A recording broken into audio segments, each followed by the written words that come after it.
네, 녹화. 네, 안녕하세요. 12강 마지막 강인데요. 제가 한 거라서 제가 한 거 제가 보니까 역시 좀 괴롭긴 한데 어쨌든 민망함을 무릅쓰고 준비를 해봤습니다. 레이건 이야기예요. 레이건과 미국의 재건. 그러니까 레이건 11이라는 책은 다 보셨을 텐데 그 책을 토대로 하는 얘기입니다. 제가 다시 보니까 제가 준비한 것을 거의 못했더라고요. 그 15분마다 이렇게 자르면서 하다 보니까 그래서 어, 내용이 거의 반 정도밖에 안 들어간 것 같은데 어쨌든 뭐 핵심적인 건 들어간 것 같아요. 강의 개요. 로널드 레이건 대통령의 지적인 배경과 정치 철학적 보수주의의 기본 사상을 알아보고 20세기 후반에 흔들렸던 미국을 다시 재건해서 소련을 무너뜨리기까지 한 11가지 레이건의 보수주의 원칙을 하나하나 검토해 본다입니다. 나 하나하나 좀 구체적으로 검토하려고 했는데 벌써 15분밖에 안 남아서 막 끝내버렸어요. 어쨌든 레이건의 별명이 이제 몇 가지가 있죠. 그죠? 몇 가지가 있는데 그 중에 그 말을 워낙 유수하게 잘해서 붙여진 별명이 뭐죠? 위대한 소통가. 그렇죠. Great Communicator. 그건가? 네, 위대한 소통가예요. 그리고 또 다른 별명 중에 재밌는 거는 소통의 기퍼라고 달인인 썼죠. 줄 알았어. 소통의 달인도 괜찮죠. 뭐 한국말로 어떻게 번역하든지는 뭐 상관없어요. 기퍼라는 것도 있어요. 기퍼가 뭔지 알아요? 예, 레이건이 딱 처음에 정치 무대에 나왔을 때 그 레이건의 얼굴을 보고 전부 다 기퍼라 그랬어요. 왜냐하면은 원래 영화 배우였잖아요. 근데 레이건이 가장 유명세를 떨쳤던 영화가 더 아메리칸이라는 영화인데 야구 뭐 스포츠 영화예요. 거기에서 기프라는 주인공으로 나오거든요. 그래서 다 기퍼 이렇게 했어요. 근데 그때 그 결국엔 그 주인공이 죽는 역할이에요. 그 스포츠 선수인데 죽어. 그래서 죽기 전에 한 말이 뭐냐면은 우리 팀 나를 위해서 한 번만 이겨줘 이거예요. 어? 나를 위해서 한 번만 이겨줘. 그래서 그게 기퍼가 한 말이잖아요. 그래서 그게 그 대통령 캠페인 때 아주 유용하게 써먹혔어요. 나를 위해서 한 번만 이겨줘. 이게 어쨌든 그래서 기퍼라는 말을 활용을 했습니다.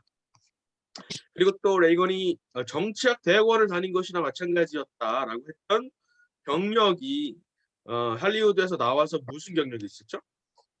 지휘극장 순회 연설하고 내셔널 리뷰요. 그렇죠. 지휘극장이에요. 지휘극장. 내셔널 리뷰는 경력은 아니고 이제 읽었던 책이죠. 읽었던 잡지죠. 그 내셔널 리뷰의 창간일 1900 미국 보수주의가 시작한 거를 언제 시작했다 그러죠 보통? 1955년 아닌가? 그렇죠. 1955년. 몇 월 며칠? 11월 19일. 그렇죠. 11월 19일. 이거는 기억할 필요는 없는데 제 생일이에요. 제 생일. 제 생일이에요. 아 진짜요? 예, 제 생일이라서 혼자서 괜히 기억해야겠어요. 혼자서 괜히 의무부여를 하는 거예요. 아. 그리고 공화당 대선 후보 골드워터를 위해서 유세 연설을 하는 도중에 레이건의 이름을 골드워터가 아니라 레이건의 이름을 전국에 알리게 된 아주 유명한 거의 이제 레이건을 무대로 등장시킨 이 사람 대통령감인데? 라고 모든 사람한테 알려준 연설이 있어요. 그 연설을 제가 거기다 적어놓기만 하고 말을 안 한 것 같아. 그 PPT에 적어놓긴 했는데 뭐일까요? 선택의 시간. 그렇죠. Time for choosing. Time for choosing. 선택의 시간. 지금 한국말로도 다 자막까지 달려서 그 여러 버전으로 올라가 있어요. 한번 꼭 찾아서 읽어보세요.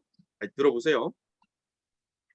너무 위대합니다. 지금은 또 최근에도 올해 최근에도 그 콘돌리자 라이스 알죠? 옛날 그 부시 대통령 밑에서 국무부 장관했던 흑인 장관인데 콘돌리자 라이스가 그 레이건 재단에서 그 Time for Choosing 시리즈를 해요. Time for Choosing이라는 그 유명한 연설, 위대한 연설을 토대로 계속해서 연설 시리즈를 이어가고 있는 거예요. 그게 올해 그 연설했던 사람이 콘돌리자 라이스였어요. 계속해서 하여간 회자가 되고 있는 Time for Choosing이라는 연설인데 지금도 뭐 굉장한 호소력이 있습니다. 지금 상황에도 너무나 맞닿아 있는 게 많아요. 그리고 보수주의란 사전적 정의는 급격한 변화를 반대하고 뭐를 옹호해요? 전통의 전통? 옹호와 전통. 그렇죠. 그리고 뭘 유지하려고 그래요? 지금 이 상태, 현상. 현상. 네, 현상 유지, 그죠? 현상 유지 또는 점진적 기껏해야 점진적 개혁을 주장하는 사고 방식이라고 사전에 나와요. 그렇지만 우리가 추구하는 보수주의는 그런 게 아니에요. 근데 우리가 추구하는 보수주의는 그런 게 아닌데 우리가 추구하는 보수주의를 뭐라고 표현하면 좋겠어요? 미국식? 그렇죠. 미국식이라고 해도 되고 이게 맞아요. 아니면은 영미식이라고 해요. 영미식. 음, 음, 미식. 앵글로 아메리칸이라고 해야 돼요. 영미식. 아니면은 사실은 이제 우리가 일부러 피하려고 하지만은 기독교 보수주의라고 해야 돼요. 응? 기독교 보수주의. 음, 아니면은 뭐 자유보수주의 해도 되는데 자유보수주의 하면 또 헷갈리죠. 어쨌든 여러 가지 말이 있지만은 그냥 보수주의라고 해도 된다라는 말이고 그 사실 정확하게 말하자면은 유럽식 보수주의랑은 구분을 해줘야 되기 때문에 영미식 보수주의라고 하면 조금 더 정확하면서도 기독교 이렇게 해서 좀 약간 그 다른 불필요한 여러 가지 설명을 해야 될 필요가 좀 덜하죠. 앵글로 아메리칸 하면 그래서 영미식이 제일 낫다 하면 좋겠어요. 보수주의는 진보주의와 방향은 같은데 단지 우리는 천천히 가자는 거다. 슬로우 모션 컨서베티즘, 슬로우 모션 컨서베티즘이다. 라고 하는 게 아니에요. 그냥 우리는 그걸 뭐라 그러죠? 점진주의. 우리는 점진주의가 아니에요. 점진주의. 슬로우 모션 컨서베티즘이 아니에요. 혹은 영어로는 인크레멘탈리즘이라고. 조금씩 인크레멘탈리즘이 아닙니다. 컨서베티즘. 좌와 우 정치 스펙트럼의 프레임은 이것도 맞고 저것도 틀리다, 저것도 맞다라는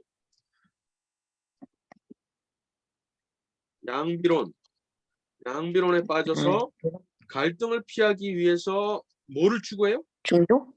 그렇죠. 중도? 중도를 추구하거나 옳고 그름의 기준을 타협하게 되는 그런 위험이 있죠. 그렇죠? 좌우라는 것은. 왜냐면 균형을 맞춰야 되니까. 그렇죠? 좌우라 그러면 둘 다 있어야 된다고 생각하잖아요. 하지만 좌우라는 것은 근데 우리가 지금 보수에 대한 그 국민의힘에 대해서도 계속 얘기했지만은 사실은 이 전통적인 지금 이 세 가지 의미의 보수주의를 보수주의라고 생각하고 있죠. 그죠? 다들 그래요. 어? 점잖은 게 보수라고 생각해요. 점잖은 게. 보수의 품격 뭐 이래가지고 막 과한 말 안 하고 적당히 이쪽 저쪽 딱 붙어가지고 타협하고 그런 게 보수라고 생각을 하는 게 처세는 될 수 있어요. 그런 게 과격한 말을 안 하고 약간 살펴보고 입을 한마디 할 거 두 마디 한마디 하고 이런 식으로 몸을 사리는 것도 하나의 보수적인 성향은 될 수 있어요. 보수주의가 사용할 수 있는 처세술은 될 수 있어요. 처세술. 그렇지만 그것 자체가 가치가 되거나 우리의 사조가 될 수는 없는 거죠. 그렇다면 뭐냐? 레이건은 이것은 좌우의 문제가 아니라 그 유명한 선택의 시간이라는 연설에서 했던 표현이죠. 이것은 뭐의 문제예요? 위냐 아래냐. 그렇죠. 위냐 아래냐. 아래.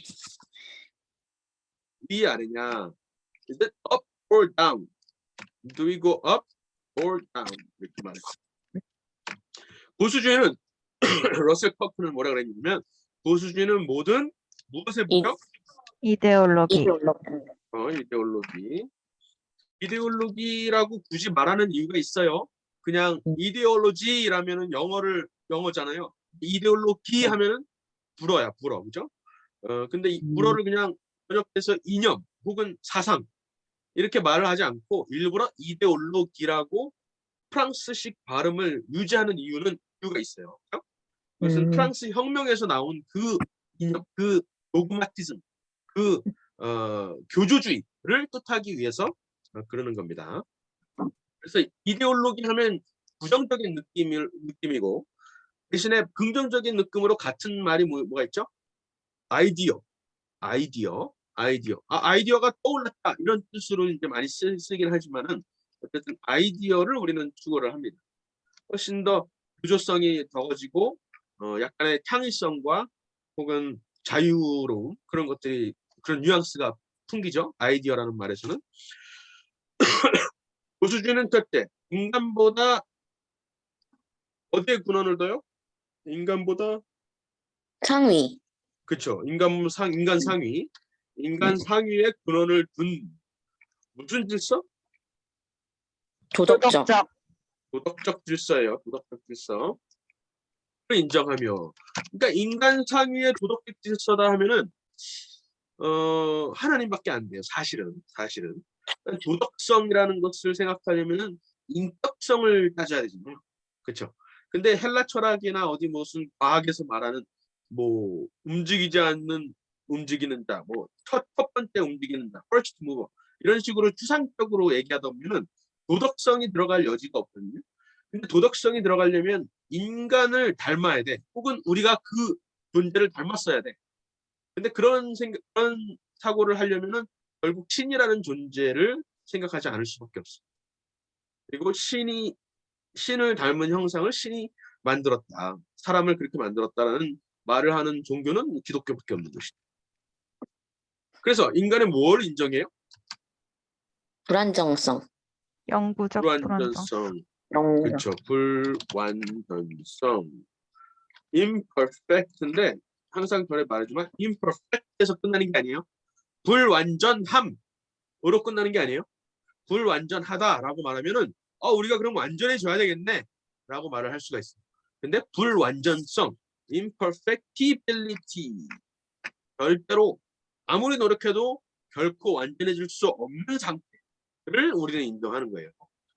이렇게 말하면 기독교에서 말하면 뭐죠? 원죄를 인정합니다.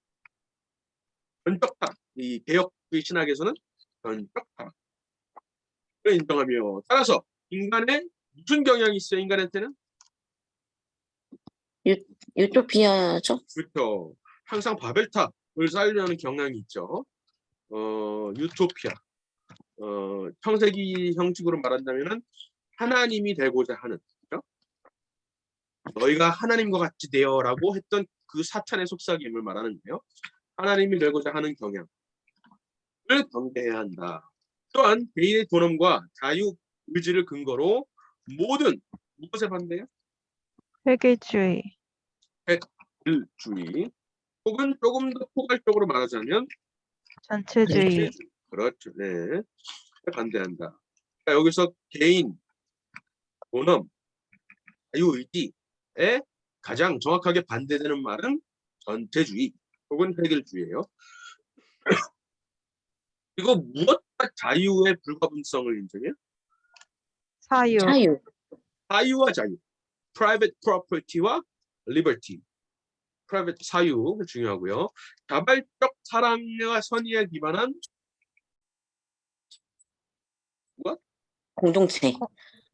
공동체, 교회라든가 집단 무슨 협의회 이런 것도 마찬가지라고 할 수 있어요.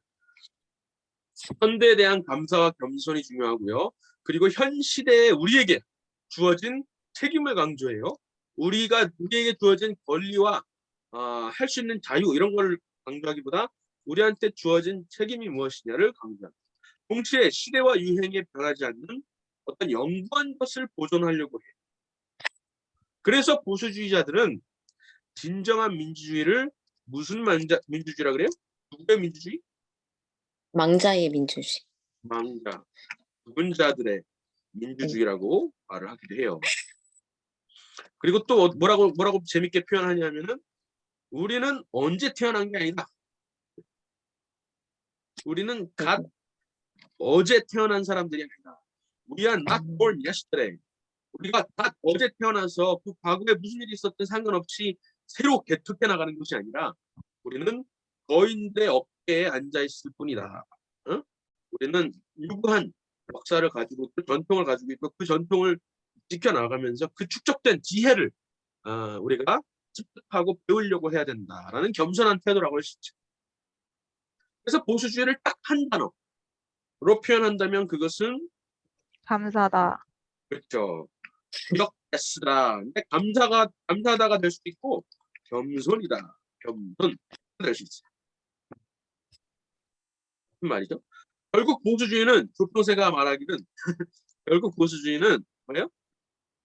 주제 파악. 라고 맞다, 이렇게 말을 할 수 있어요. 어쨌든 여기서 보수주의를 정리했고 그렇다면 레이건 보수주의는 뭐냐? 레이건 보수주의는 이제 1980년대 결국에는 소련을 무너뜨리고 미국을 재건하고 우리 바로서다의 목표 의식에 보면은 나라를 재건국, 대한민국을 재건국한다는 얘기가 있죠. 어쨌든 미국을 재건국하는 데 성공하고 거기다가 소련까지 무너뜨린 그 보수주의를 말하는 겁니다. 그 레이건 11은 무엇이냐라고 했을 때 보수주의는 여기 책에 나오는 내용입니다. 보수주의는 무엇에 대한 맹목적 집착으로부터 자유로운 유일한 해법이에요? 추상. 추상에 대한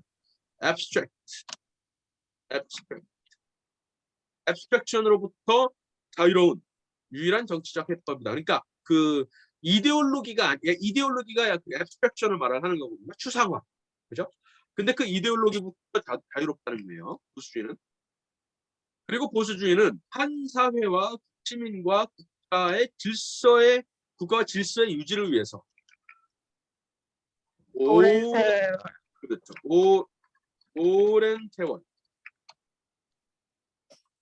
거쳐 그 유효성이 증명된 가치관들을 보존하는 거죠. 예를 들어 지금 가장 위협을 받고 있는 가정 같은 남자와 여자라는 부모를 통해서 아동이 가장 잘 보호받을 수 있다라는 너무나 상식적이고 중요하면서도 오랜 시간을 거쳐서 증명된 그런 가치관들을 지키려고 그러는 거예요. 또한 보수주의는 평범한 사람들이 고통 속에서 여러 가지 어려움과 힘든 역동을 통해서 체득한 무엇이다? 상식과 예절. 예절이다. 예절이라는 말이 참 재밌어요. 예절이다. 우리가 몸으로 가지고 있는 습성이라는 거예요. 습관, 좋은 것들, 좋은 습관 그런 것들을 그렇죠. 말하는 거예요. 보수주의는 무엇의 통합을 근거로?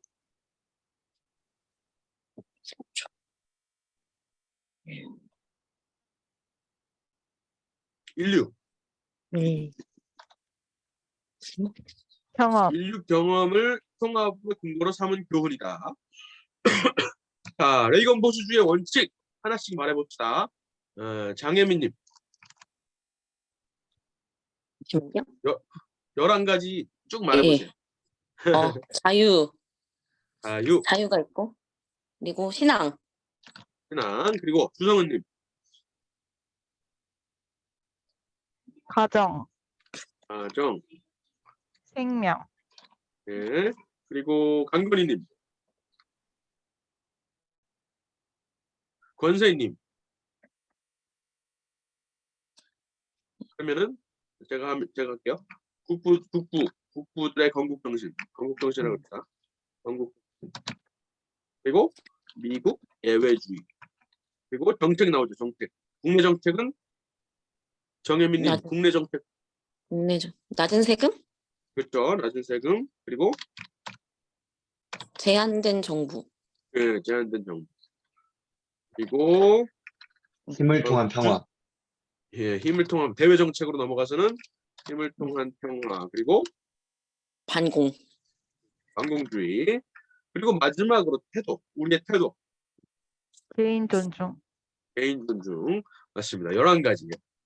참 재밌는 하나 에피소드 얘기하면은 이 책을 쓴 것도 약간의 뭐랄까 하나님께서 시키신 일이구나라고 제가 확신을 했던 에피소드가 있어요.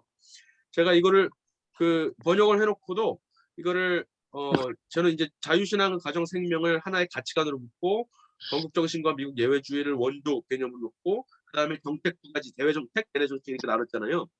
근데 그때 머릿속으로 정리가 돼 있지 않았었어요. 그냥 11가지를 하나 개별적으로 생각을 했었던 거예요. 그러니까 이거를 이렇게 컴파트먼탈라이즈 하지 않았던 거죠.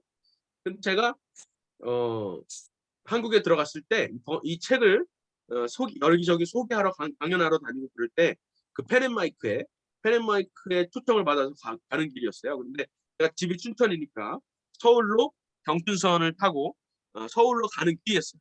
그래서 레이건 11을 어떻게 설명할까, 그냥 이거 하나하나 11가지를 하나하나 나열하면서 설명을 해야 되나 이런 생각을 하면서 잠이 든 거야. 그런데 꿈속에서 세상에 제가 펜앤마이크에 나와서 이거를 설명을 하는데 제가 생각하지 않았던 말들을 제가 하는 거예요. 제가 생각하지 않았던 말들을 하는 거예요. 이 첫 번째 4가지는 보수주의의 가치를 말합니다.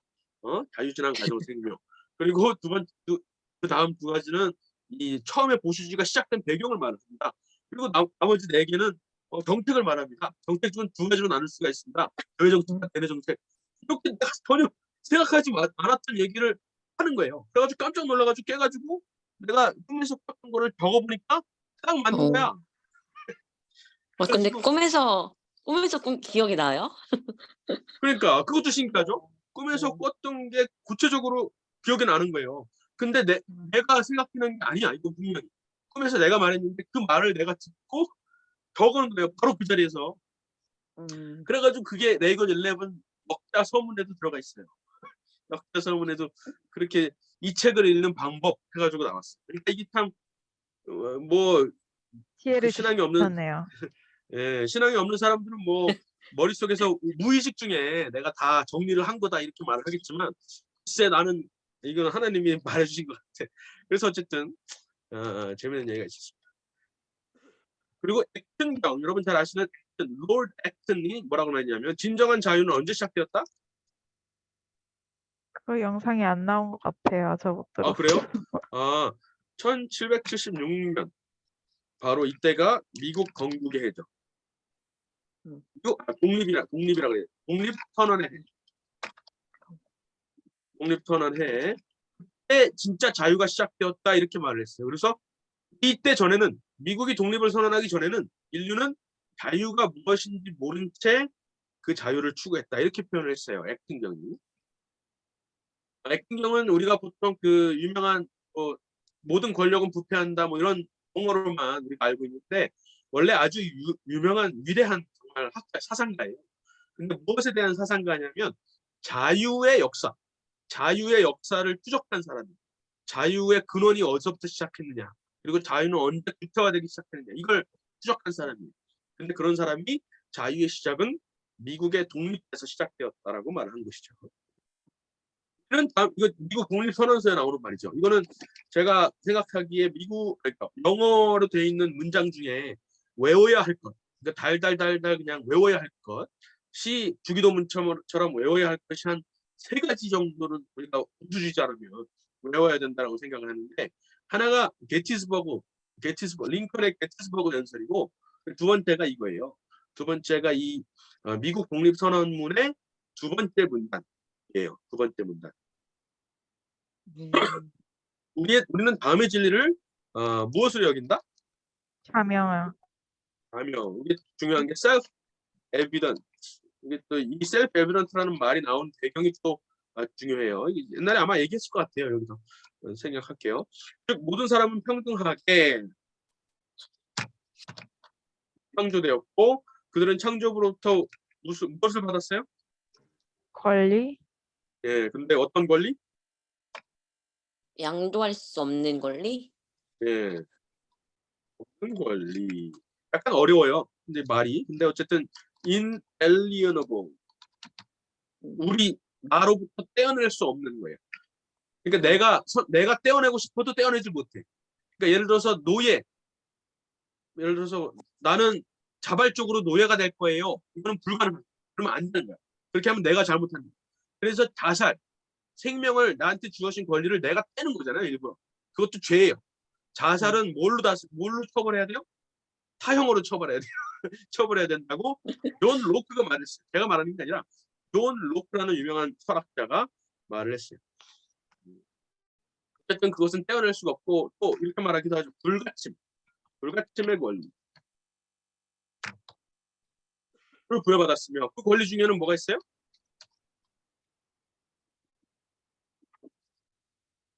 순서가 중요해요.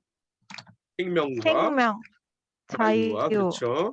행복 추구권. 그렇죠. 행복의 추구가 있다. 행복이 아니에요. 행복까지만 썼으면 이제 큰일 났어. 행복까지만 썼으면 사회주의예요. 근데 행복의 추구가 있다. 이 권리들을 지키기 위해서 인류에는 뭐가 생겼어요? 정부, 정부가. 그러면은 이 권리들을 부여하고 권리들을 우리한테 하사하는 게 정부가 아니죠, 그죠? 정부가 아니라 그 위에 있는 존재죠. 정부는 그것을 지키기를 위한 것이죠. 러셀 코크가 미국 자유의 질서, 필라델피아의 뿌리를 거슬러 올라가면서 추적한 4개의 도시 문명이 있어요.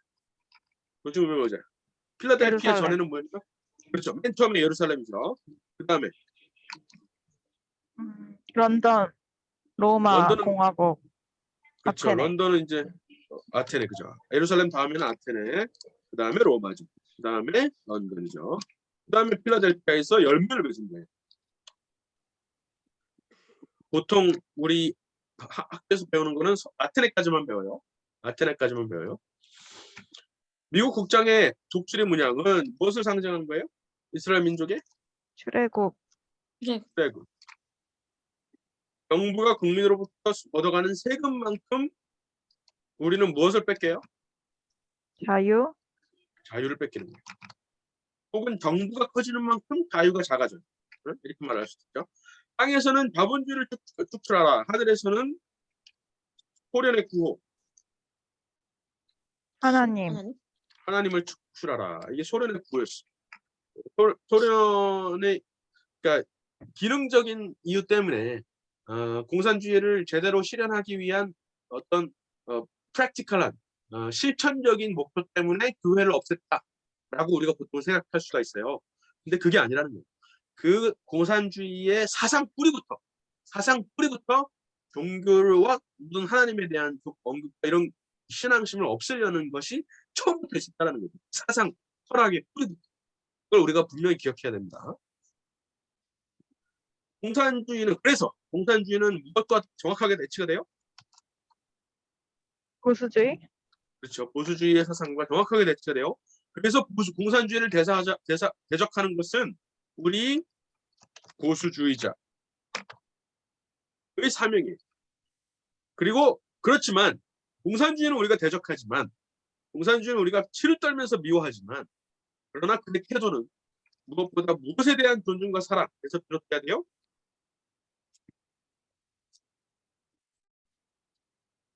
개인 혹은 영혼, 개인의 영혼, 개인 영혼에 대한 존중과 사랑에서 비롯돼야 된다는 것이죠. 나는 인간이 이거는 이제 레이건 대통령의 묘기에 써 있는 말이죠. 인간이 어떻다는 걸 믿어요? 이거 보수주의 철학하고는 다른 얘기를 하고 계셔 갑자기. 인간이 선하다는 거. 왜 그러시나? 옳은 것이 언제나 승리한다. 왜 이러시나? 레이건 대통령이 보수주의자가 왜 이렇게 말씀하실까? 그리고 각 모든 생명에는 목적과 가치. 그렇죠. 목적과 가치가 있다는 것을 마음 깊이 압니다.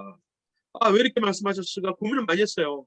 이것 때문에 아주 레이건 대통령이 마지막에 치매 걸리고 그러셨다 그러더니 약간 좀 물러지셨네 이렇게 생각을 했어요.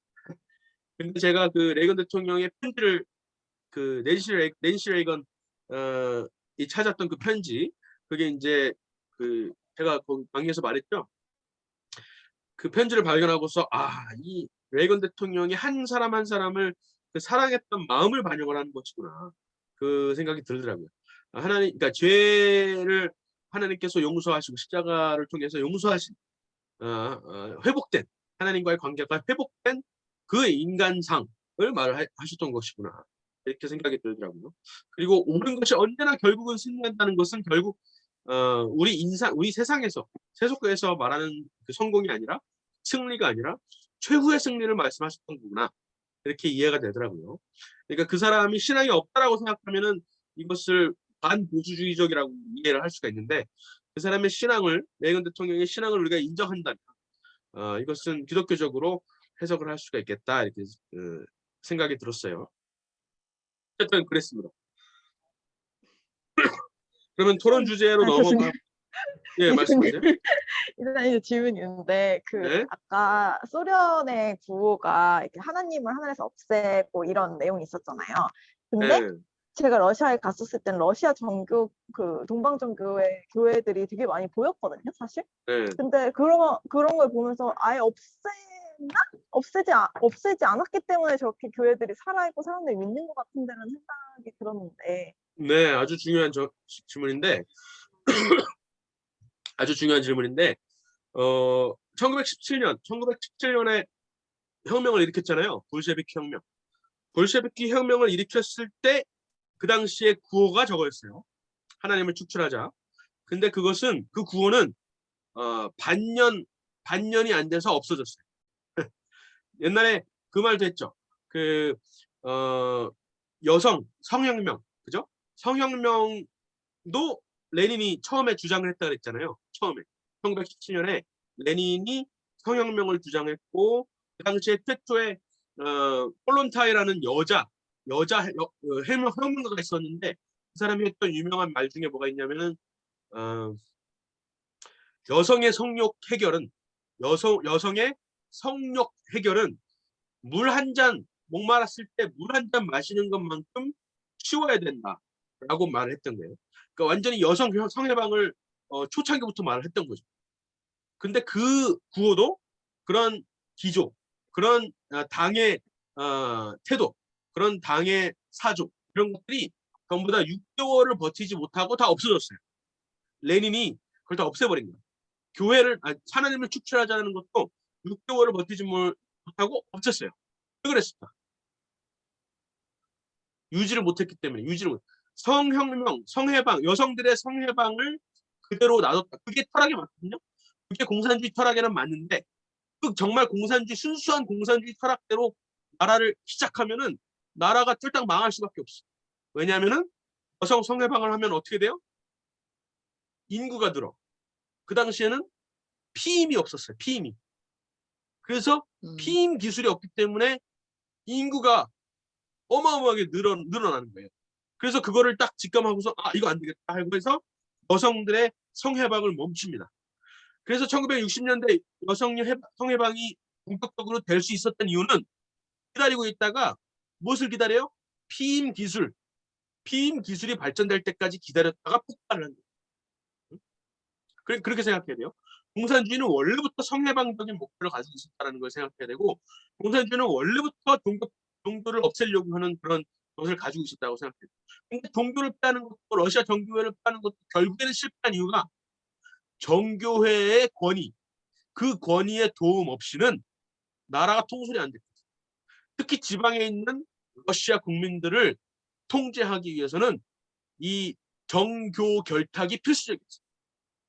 그래서 결국에 로마 카톨릭처럼 레닌의 공산주의 권력과 정교회의 그 교황의 권리가 결탁을 한 거예요.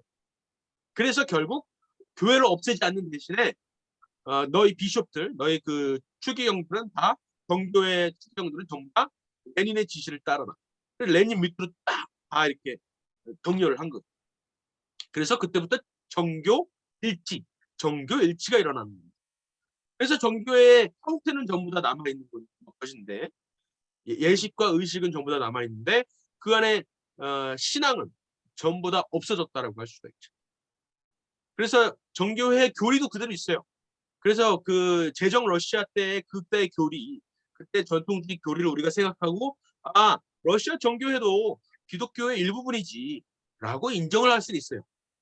그렇지만 공산주의 시절에 있었던 그 정교회, 아직까지도 급기회와 공산주의 시절에 받았던 급기회와 박해와 정권에 이용당했던 그 과거를 벗어버리지 못하고 있는 지금의 러시아 푸틴의 경고를 구분할 필요가 있다는 것이. 그래서 그것을 개독교로 볼 수 있겠느냐라고 우리가 의문을 가져야 된다는 거죠. 답이 됐나요? 네. 근데 방금 그 성혁명 관련해서 얘기하셨잖아요. 근데 네. 중국 공산당은 성혁명 안 했나요? 중국 공산당. 지금 못 하고 있죠. 중국 고상당은 성혁명 못 하고 약간 성혁명 안 했어요, 안 유교랑 했어요. 섞여서 그런 거죠. 아닌가? 그렇죠. 유교가 섞이기도 했고 뭐 그 인구 통제가 워낙 오랫동안 50년 이상 그 기조를 유지해왔기 때문에 성혁명 같은 거는 생각하지도 못했죠. 그 네. 중국 공산당은 처음부터 좀 원래 중국도 부정하지 않은 상태로 시작해서 좀 유교적인 요소나 봉건적인 요소가 많이 있었습니다. 예, 북한이 북한식 사회주의를 말하는 것처럼 중국도 처음부터 소련하고 싸우면서 시작했어요. 나라가 1948년에 건국을 했잖아요. 1949년에 장개석을 쫓아내면서 건국을 했는데 마오쩌둥이 모택동이. 근데 그때 그 처음에 소련하고 협력을 하고서 한국 전쟁까지 일으켰잖아요. 근데 그때부터 사이가 벌써부터 안 좋기 시작했고 1960년대 들어서는 이미 틀어지기 시작해요. 그러면서 중국 측 사회주의를 외치기 시작하고, 그리고 그때 60년대 후반부터는 북한도 중국하고 거리가 멀어지면서 북한식 사회주의, 즉 주체 사상을 얘기하기 시작하죠. 감사합니다. 네, 그러면은 질문으로 잠깐만 몇 시에요? 1시간이나 됐네. 질문으로 넘어갑시다. 제가 준비한 게 있는데 그거는 생략을 하고, 로널드 레이건의 11가지 원칙을 기준으로 대한민국의 현 대통령을 평가해 보자. 제가 이제 이 레이건 11을 쓰셨던 폴 캥거루 교수님이 한국에 대해서 너무 모르시는 거예요. 이 책을 번역하려고 제가 이제 그 저자 서문을 받아야 되는데, 그래서 뭐 한국 그때 문재인 대통령이었거든. 그래서 한국을 위해서 기도해 주세요, 교수님. 우리나라가 사회주의에 빠지고 있어요. 막 그러면서 레이건 11이 필요해요. 막 이렇게 말을 했어요. 그래서 번역하려고 그래요. 서문을 잘 좀 써주세요. 그러니까 아니 뭐 한국 멀쩡한 나라 아니냐고. 그 신문에서 보기에는 무슨 민주주의의 꽃이라고 할 수 있는 그 촛불혁명을 통해서 부패를 다 쓸어냈다고 신문에서 봤다 그러는 거야. 그래가지고 교수님 그런 말을 쓰시면 안 된다. 큰일 난다. 진짜 큰일 난다. 그래서 제가 아주 그냥 과외를 했다. 멤버인가 정말. 그러니까 아니 여기 미국 언론에서는 촛불혁명 모든 언론에서 전부 다 민주주의의 완전히 꽃으로 막 표현을 했잖아요. 그러니까 그것만 읽고서 사실 그럴 만도 하죠. 아무런 어디 보수주의적인 시각은 영어로 번역을 한 적이 없으니까. 그래서 답답해가지고 제가 설명을 했어요. 근데 제가 이 사람한테 빠른 시간 안에 그 설명을 하기 위해서 어떤 방법을 택했냐면, 당신이 제시한 저자 교수님이 제시한 11가지 원칙을 가지고 제가 우리 박근혜 대통령과 지금 현재 문재인 대통령을 평가를 해보겠습니다. 그러면서 점수를 매겼어요. 11가지 하나하나 생명 가정, 자유신앙 생명 가정, 정책, 낮은 이걸 가지고 문재인 몇 점, 박근혜 몇 점, 그리고 혹시 이승만에 대해서 아세요? 박정희에 대해서 아세요? 오해하고 계실 수 있는데 언론만 보면은 딕테이터라고 생각하실 수 있는데 제가 점수를 매겨드릴게요. 몇 점, 몇 점. 아시겠어요, 교수님? 이렇게 말했어요. 그랬더니 교수님이 아니 몰랐다고. 내가 지금 대학에서 그 강의를 하는 것 중에 공산주의 강의할 때 가장 많이 쓰는 예가 한 수업 전체를 통틀어서 남한과 북한을 비교를 한대요. 그러면서 그 유명한 위성 사진 있잖아요. 흑백으로 갈라진 위성 사진을 보여주면서 남한이 이렇게 뛰어나다. 그리고 지난 학기에는 촛불혁명을 가지고 긍정적으로 묘사를 했죠. 자기가 학생들한테. 그래가지고 내가 얼마나 화가 났는지. 그래서 하여간 뭐라 그랬죠. 그러면서 아주 신경질을 내고 막 그러면서 제대로 아시라고 하면서 했어요. 그랬더니 제대로 아신 거야. 제대로 아셔가지고 하여간 그런 역사가 있고 얼마 전에 또 만났더니 아주 지금 괜찮냐고, 지금 대통령은 몇 점이냐고 물어보더라고요. 그래서 제가 이 질문을 한 거예요. 그 자유신앙, 생명, 가정 이런 거 가지고 한번 따져볼게요. 자유는 한 점 터져야 돼. 우리 대통령, 윤 대통령, 그죠? 자유에 대해서는 그 말뜻은 무엇을 의미하든지 간에 어쨌든 자유주의자들의 자유를 실컷 외치고 있어요, 그죠? 프리드맨의 그 자유와 소유라는 책을 읽었다더니 아주 진짜 많이 읽으신 것 같아. 그리고 아버님이 경제학 교수잖아요. 자유주의 경제학 교수님이고. 그래서 그거는 확실한 것 같아요. 자유는 하나 쳐줄게요. 신앙은 점수를 매길 수 있을 것 같아요? 천국님, 이렇게 할까 천국. 모르겠어요. 무당. 글쎄. 근데 어렸을 때 주일학교 다녔다는 것도 있고, 어렸을 때 그 목사가 꿈이었다는 것도 있어요. 그러니까 그러면 판단할 수 없어. 그러니까 세모 합시다. 세모. 세모. 여기 신앙은 세모. 그러면 또 뭐가 있어요? 가정. 아직까지 그 낙태 문제나 이런 것에 대해서는 그 말씀을 하셨는데 적어도 여가부가 가정을 해친다는 것을 인지하고 여가부를 해체한다고는 말을 했어요. 그죠? 그것에 있어서 생명과 가정 중에서 가정 하나는 줍시다.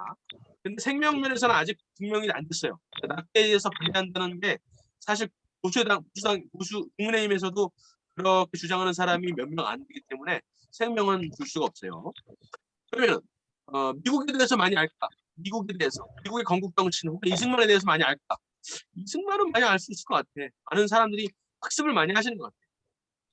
이승만에 대해서는 이번에 그 3.1절에 이승만 대통령이 빠져 있었는데 그거는 그 자기가 기획한 게 아니라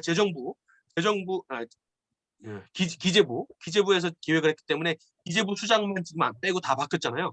근데 기재부 수장은 아직까지 안 바뀌어서 일부러 그렇게 반발을 한 것 같은데 이승만에 대해서는 인정을 하니까 건국 정치는 쳐줍시다. 그러면 미국 내외주의, 미국에 대해서 어떻게 생각하느냐? 미국에 대해서 모르겠어요. 이번에 미국에 와서 아마 제가 알 수 있을 것 같은데 미국 와서 무슨 말을 하는지 바이든 대통령하고 만나가지고 바이든 대통령한테 너네 나라 좀 이상하게 하는 것 같아.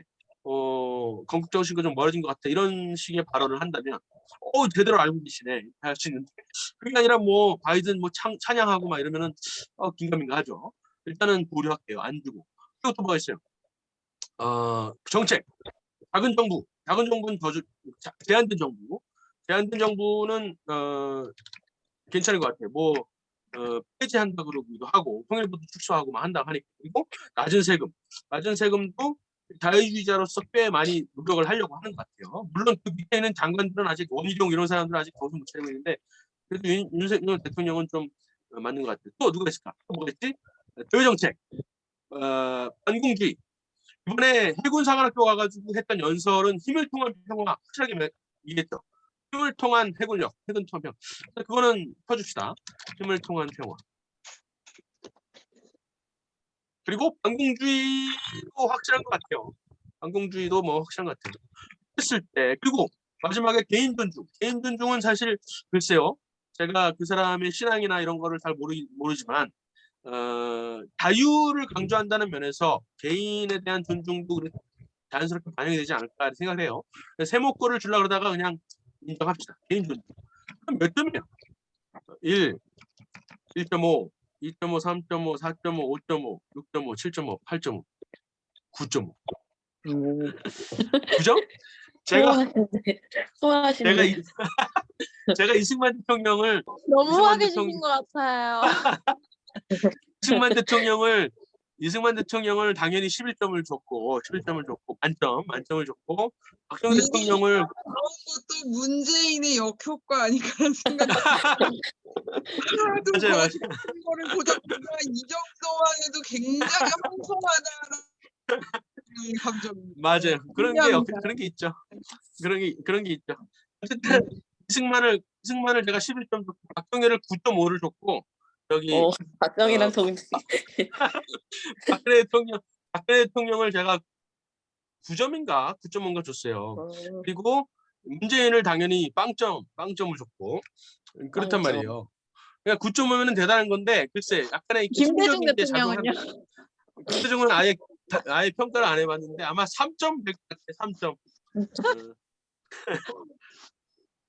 어쨌든 이거 아주 재밌는 뭐랄까 그 스케일이 될 수가 있어요. 우리끼리 하는 얘기일 수도 있지만은 저는 사실 레이건 11을 번역할 때 사실은 이거를 하나의 지표로 삼아서 정치인들을 우리가 평가하고 점수를 매기고 또 지지하고 이런 거를 했으면 좋겠다고 생각했는데 이게 뭐 장난 같지도 않고 정말 정확한 보수주의의 원칙들이거든요. 그리고 미국은 지금은 예를 들어서 중국이 일어나기 전에는 반공주의가 좀 약해졌을 수도 있어요. 근데 그 지금 다시 중국이 일어났기 때문에 레이건 11 더 적용이 되고, 그리고 우리나라의 경우에는 소련을 맞대고 있었던 그 시절하고 정말 정확하기 때문에 레이건 11을 우리가 계속해서 고수하고 지금 현재 정치인들을 이 잣대로 평가하는 게 상당히 옳을 수가 있다라고 저는 생각을 하고 있어요. 혹시 여러분 중에 이거 질문 가지고 생각했던 거 있어요? 다르게 생각했던 거나?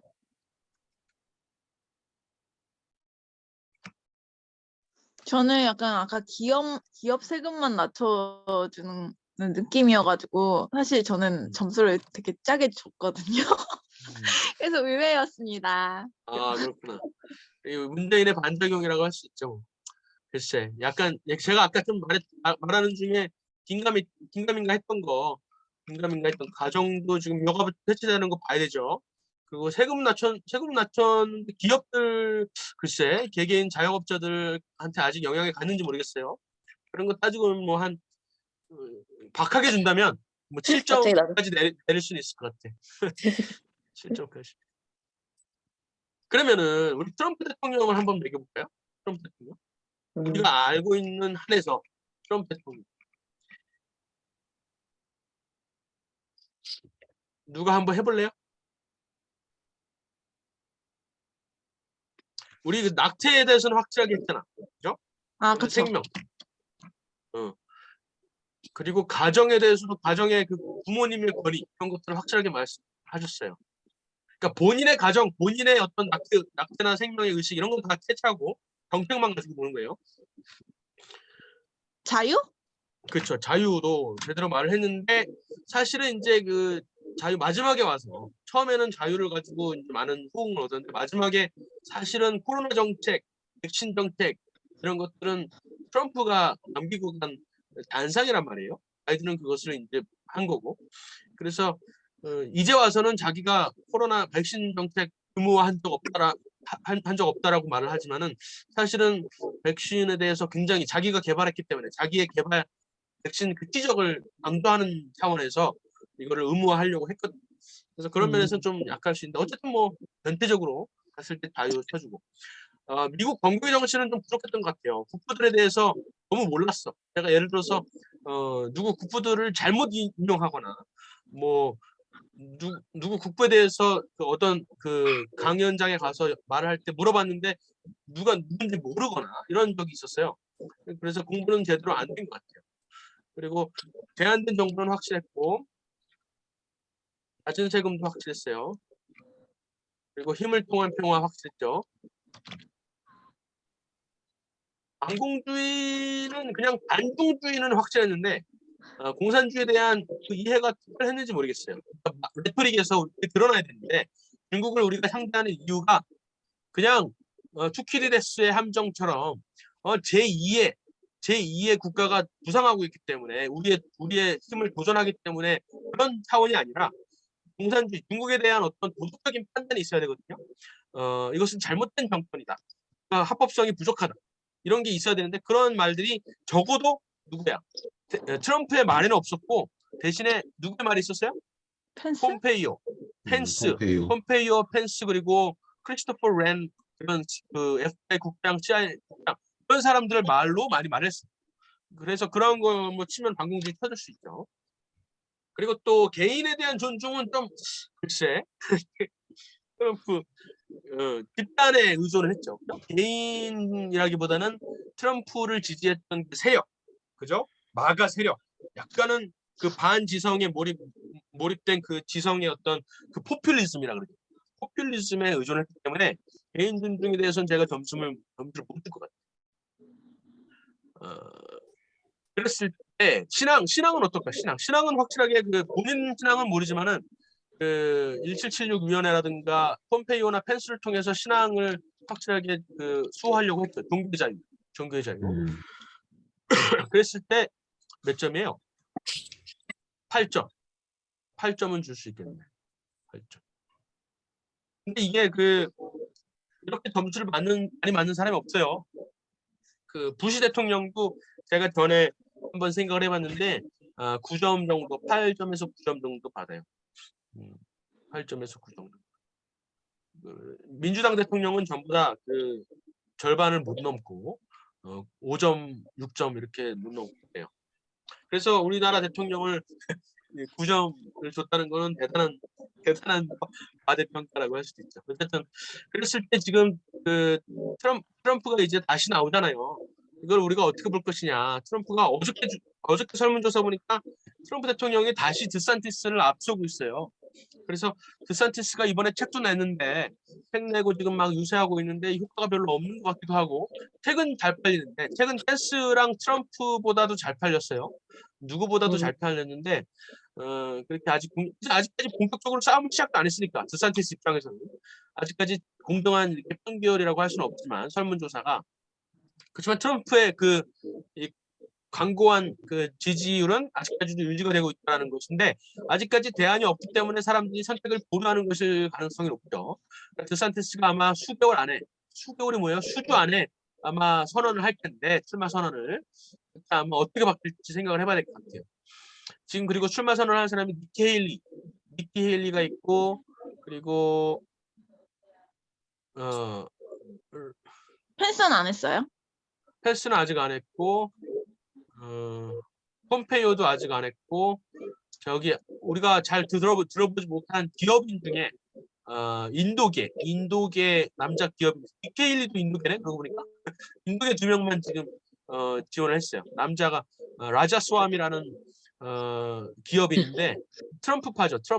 트럼프파인데 그 사람이 지금 출마를 선언을 했고 그 사람은 뭐 그냥 아마 부통령 누가 자기 러닝메이트로 불러줄 거를 기대하고 아마 출마 선언을 한 것 같은데 어쨌든 그 사람이 나왔는데 그 지금 뭐에서 갈리냐 하면은 최근에 설전이 있었는데 뭐가 있냐면 그 우크라이나 전쟁 가지고 우크라이나 전쟁에 미국이 원조를 해야 되느냐 말아야 되느냐 가지고 두 갈래로 갈렸어요. 그러니까 니키 헤일리와 폼페이오와 펜스와 이런 사람들은 그래도 우리 미국의 책임이 있지 않느냐. 그래서 우크라이나의 무기 원조도 그렇고 재정적인 원조를 해야 된다라는 편이 있고 그건 이제 바이든하고 대외적인 측면에 있어서는 바이든하고 비슷한 입장인 거예요. 그리고 반대로 트럼프는 그 무슨 소리냐? 한국에서도 우리가 철수해야 된다라고 말을 했던 것처럼 우크라이나에 철수해야 된다. 우리나라가 아닌 이상 대외 다른 나라의 전쟁에 우리가 휘말려들 필요 없다라고 말하는 사람들이 트럼프가 있고 또 그 밑에 있는 그 아까 기업인 라자스와미인가 그 기업인이 있고 그리고 또 다른 공화당의 기업인들이 있어요. 정치인들이. 드산티스는 이쪽 편이에요, 사실. 근데 왔다 갔다 하긴 하는데 이쪽 트럼프에 아직까지 있어요. 그렇습니다. 그러면 레이건이 상대했던 소련은 현재 미국이 맞서는 중국과 어떤 공통점이 있을까 혹은 어떤 차이가 있을까? 그리고 대한민국이 상대하는 북한과는 어떤 공통점이 있고 어떤 차이가 있을까? 그렇다면 소련을 무너뜨리기 위해서 혹은 우리 대한민국이 통일을 이루기 위해서 우리가 취해야 할 행동 혹은 레이건으로부터 배울 수 있는 교훈은 무엇일까? 라고 했을 때 뭐가 있을까요? 우선 저는 첫 번째 질문 같은 경우에는 소련하고 미국이 양극 체제였을 때는 안정성이 있었다고 냉전이었기 때문에 안정성이 있었다고 들었는데 중국하고의 양극 체제가 될 때는 전혀 안정성이 있지 않은 것 같고 냉전도 아닌 것 같고 약간 열이 받치는 약간 뭐라 해야지 이게 대만에서 터질 것 같다. 이거는 이 전쟁은 터진다. 전쟁에 대한 안정성이 없는 상황인 게 차이점인 것 같고요. 그리고 맞아요. 북한은 JMS 아니에요? 거의 거긴 공산주의가 아니라 JMS 같고요. 그리고 소련을 결국 무너뜨린 이 대소 정책은 제가 잘 몰라가지고 그것까지는 생각을 못해봤습니다. 네. 또 다른 사람. 이거 아주 중요한 포인트를 지적해 주시는데 소련하고 미국은 냉전이 안정적으로 관리가 되었을 수 있었던 이유는 소련하고 미국이 거의 같은 시기에 일단은 처음부터 그 국력이 비슷하게 시작했고 국력이라기보다는 그 안보력이죠. 국방력이 비슷하게 시작했고 그리고 무엇보다 가장 중요한 것은 핵 개발을 거의 긴가민가 같이 시작했어요.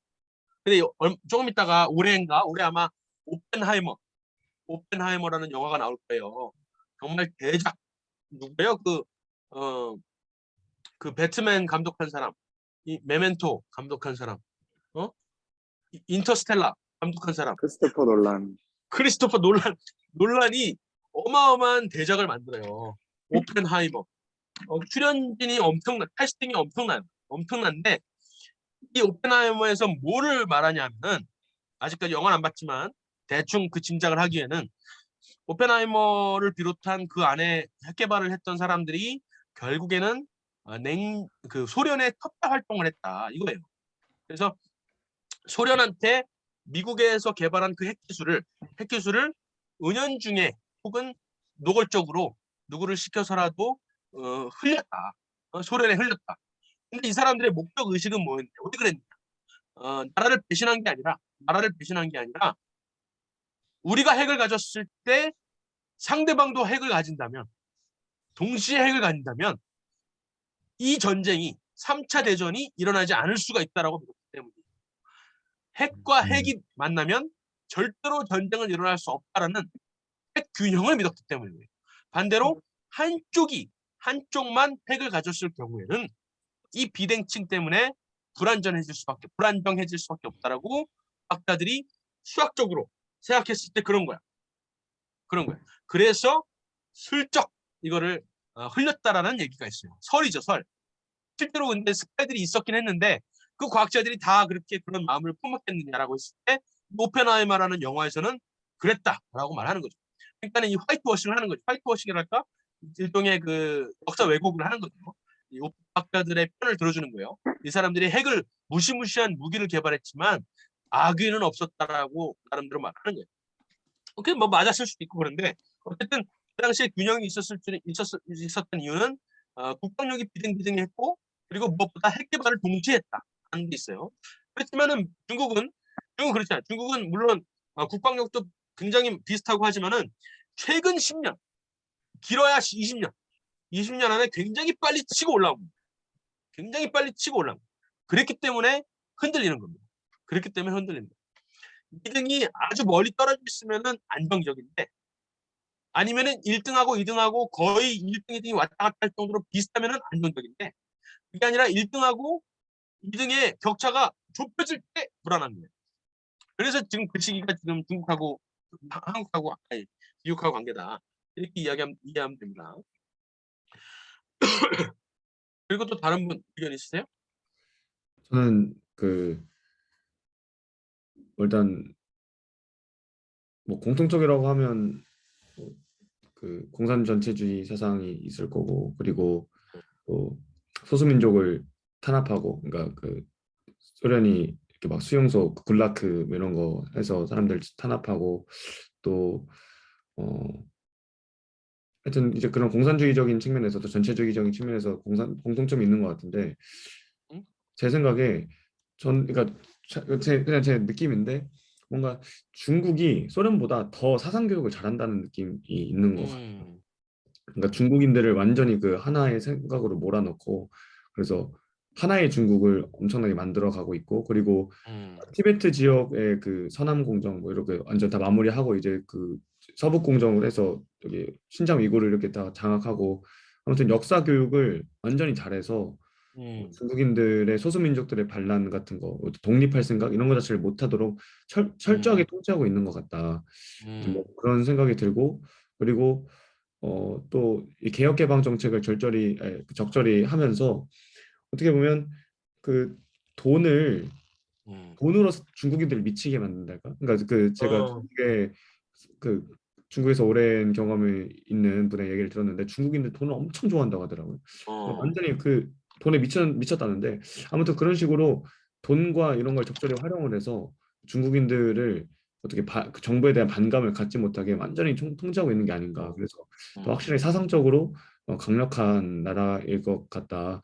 북한도 사실 북한은 모르겠어요. 북한에 지금 뭐 10대, 20대가 조금 뭐 정부에 대해서 안 좋은 생각이 있다라는 얘기를 또 들어서 북한의 그 과거 강압적인 그런 정책들이 잘 안 먹히고 있는 게 아닌가. 그러니까 중국은 돈을 쥐어주고 먹고 살게 해주기 때문에 그런 강력한 사상적 힘이 나오지만 북한은 굶고 잘 못 살기 때문에 그리고 이 미디어나 이런 것들이 한국과 완전 대조가 되기 때문에 그래서 어떻게 보면 소련과 북한이 좀 비슷하고 중국은 조금 더 이념적으로 더 강력하고 더 자극적인 게 아닌가 뭐 그런 생각이 듭니다.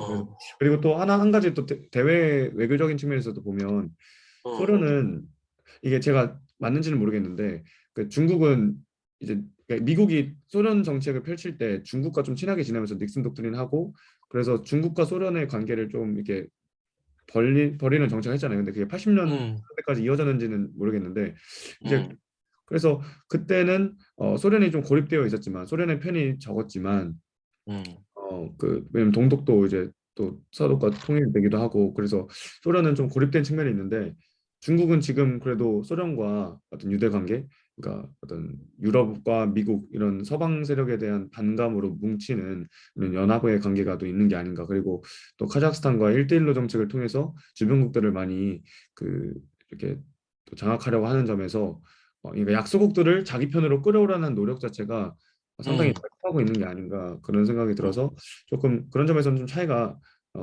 있는 것 같습니다. 네. 그래서 아주 정확하네요.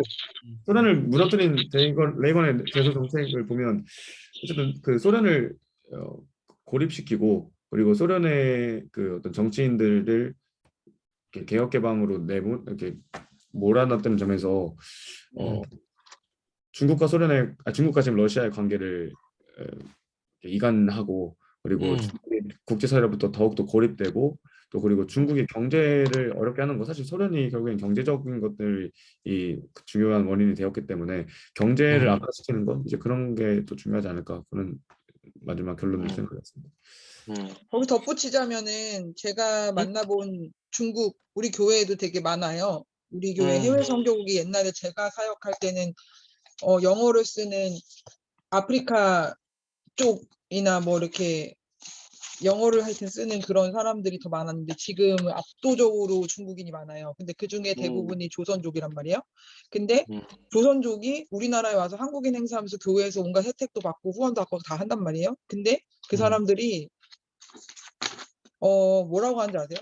중국인이라는 확실한 정체성이 있고 중국인 국적과 한국인 국적을 고를 수 있을 때 중국인 국적을 그냥 둔단 말이에요. 근데 왜 그러냐면 그래도 그러니까 얼마나 웃긴 거냐면은 우리나라 의료보험 혜택 다 받고 그런데도 뭐라고 말하냐면은 그래도 대국의 국적인데 갖고 있는 게 유리한 언젠가 써뭐 이런 식이야. 그러니까 중국은 대국이라는 세뇌가 돼 있어. 그래서 한국인으로서의 모든 혜택을 누리고 의료보험 혜택 받고 그러니까 그 이중 국적이 할 수가 없는 거예요. 중국은 이중 국적 인정을 안 해요. 한국 국적을 따버리면 중국 국적 없어지는 거예요. 근데 우리나라는 나이브해가지고 조선족에는 한국 사람 대하고 중국 국적을 이미 아직 갖고 있고 중국 국적을 포기하지 않았음에도 불구하고 자국민에 준하는 모든 혜택을 제공하는데 자국민이 받는 제한은 또 안 받는 거예요. 서울시 LTV 막 이렇게 제한해가지고 아파트 못 사고 대출 뭐 9억 이상 아파트 뭐 대출 안 나올 때 중국인들은 제한 없이 90%까지 대출이 나왔어요. 그래서 알토란 같은 땅들 아파트들이 전부 중국인에게 넘어갔는데 한국에 와서 알부자가 된 조선족들도 다 한 자리씩 차지한 거예요.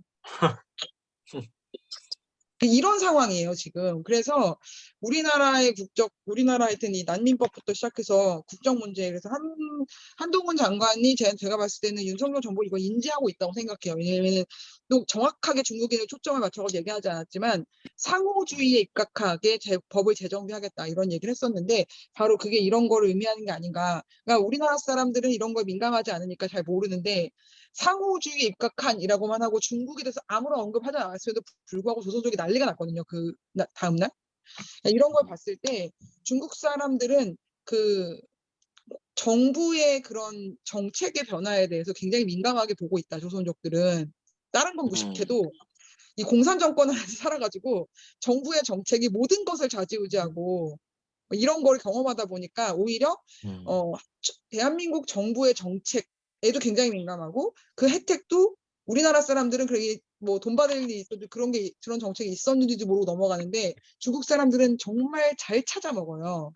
그런 것들을 보면 확실히. 그리고 또 뭐 느끼냐면은 아까 다원이 말에 좀 동의하면서 한마디 더 붙이면 특히 중국의 2030 청년 세대가 엄청나게 극우가 됐거든요. 그러니까 그 중화 사상, 대중국 이거에 국뽕에 차올라 가지고 정말 그게 거의 아이돌 팬클럽 수준이에요. 또 하나의 굉장한 중국을 분석하는데 중요한 키워드로 봐야 될 수준으로, 그러니까 중국 정부, 시진핑 정부의 강력한 지지 세력이 2030 청년들이에요. 특히 남자들. 그런 상황입니다. 네. 맞아요. 정말 정확하게 말씀하신 것 같아요.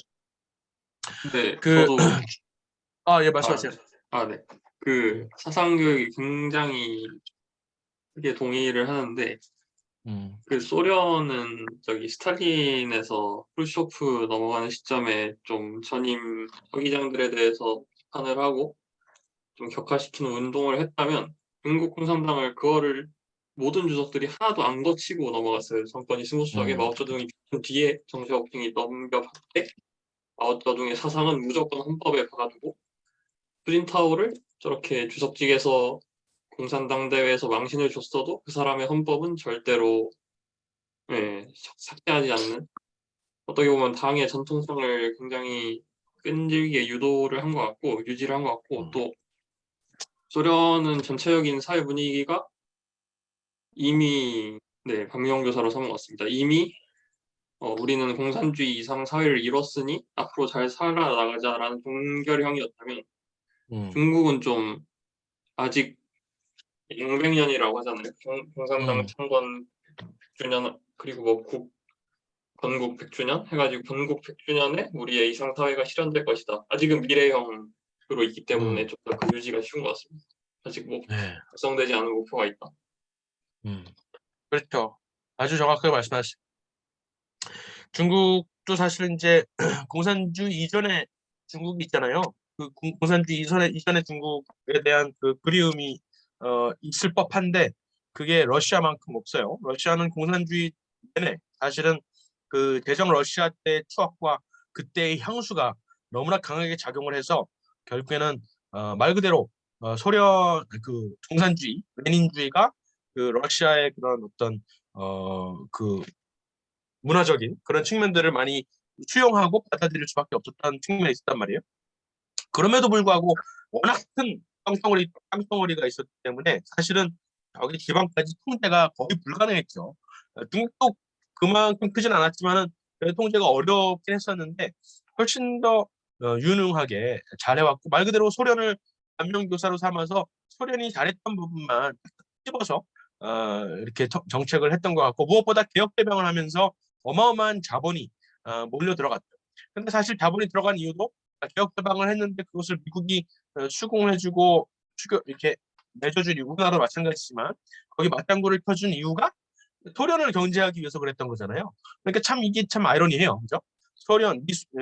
미국과 중국을 소련과 중국을 분리시키기 위한 그런 정책을 미국이 펴다 보니까 결국에는 중국을 키워준 꼴이 돼버렸는데 지금 와서 보니까는 소련보다는 훨씬 더 사악하고 더 아주 그냥 어떻게 하지 못할 만한 괴물이 되어 있는 거죠. 그래서 폼페이오는 우리가 프랑켄슈타인을 키웠다 이렇게 말했죠. 대놓고 말했죠. 허드슨 연구소에서 그 유명한, 여기서 아마 얘기했죠. 아마 그 폼페이오의 연설, 프랑켄슈타인만 정확한 표현 같아요. 정확한 표현. 그러니까 그래서 중국은 훨씬 더 소련보다 그렇게 우습게 볼 대상이 아니라는 것이고, 무엇보다 그 정부력의 그 당시 이제 뭐 시대적으로 기술적인 차이도 있었을 것 같아요. 소련은 사실은 그래도 아직까지는 전부 다 문서를 통해서 프라브다를 통해서 통제를 하는 건데, 그것이 막 젊은이들한테까지 이렇게 퍼지고 그러진 않았는데 지금은 미디어를 통제를 하잖아요. SNS를 통해서. 그리고 SNS를 다 중국 같은 경우는 관리하는 기업들, 뭐 틱톡이라든가 뭐 텐센트 이런 데가 전부 다 공산당 그 손아귀에 있다 보니까 이런 것들을 통제를 빅테크 말 그대로 빅테크가 전체주의로서 빅브라더 역할을 잘할 수 있는 그런 여건이 플랫폼이 마련이 되는 것 같아요.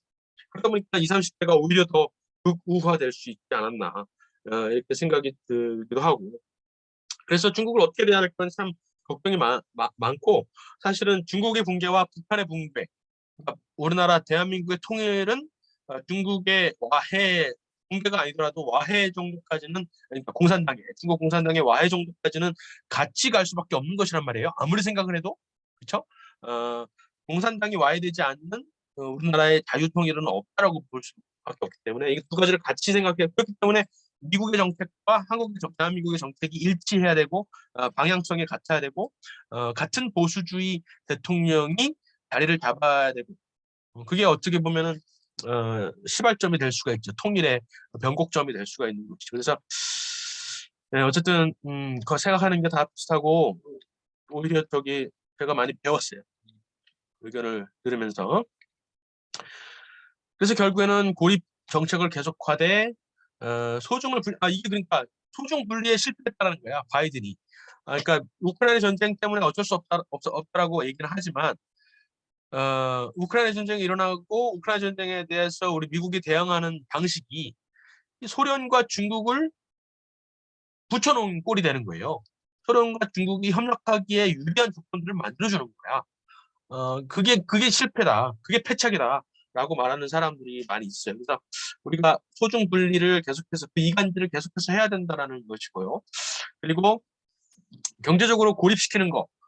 트럼프 때 되게 많이 했었고 바이든이 그거를 이겨간다고는 말을 했는데 예를 들어서 그 중국의 그 1대1로에 대응하는 그런 어떤 자유진영의 어떤 그런 것을 뭐 여러 가지 이름이 있었잖아요. 무슨 뭐 까먹었네. 아니, 그런 게 다 쭉 들어갔어.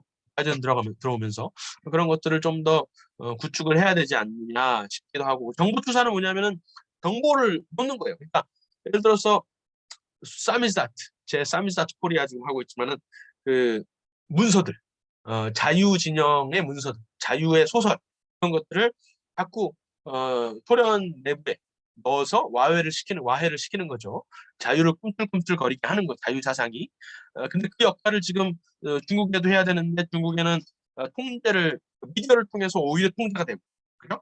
미디어를 통해서 전부 다 미디어를 통해서 자유 정보가 열려 있는 것 같지만은 오히려 통제가 잘 되는 그러한 참 신기한 현상이 일어나고 있는 것이고 빅테크를 통해서 그리고 북한은 아예 쪽지조차도 우리가 보내는 풍선조차도 지금은 막고 있는 형국인 거죠.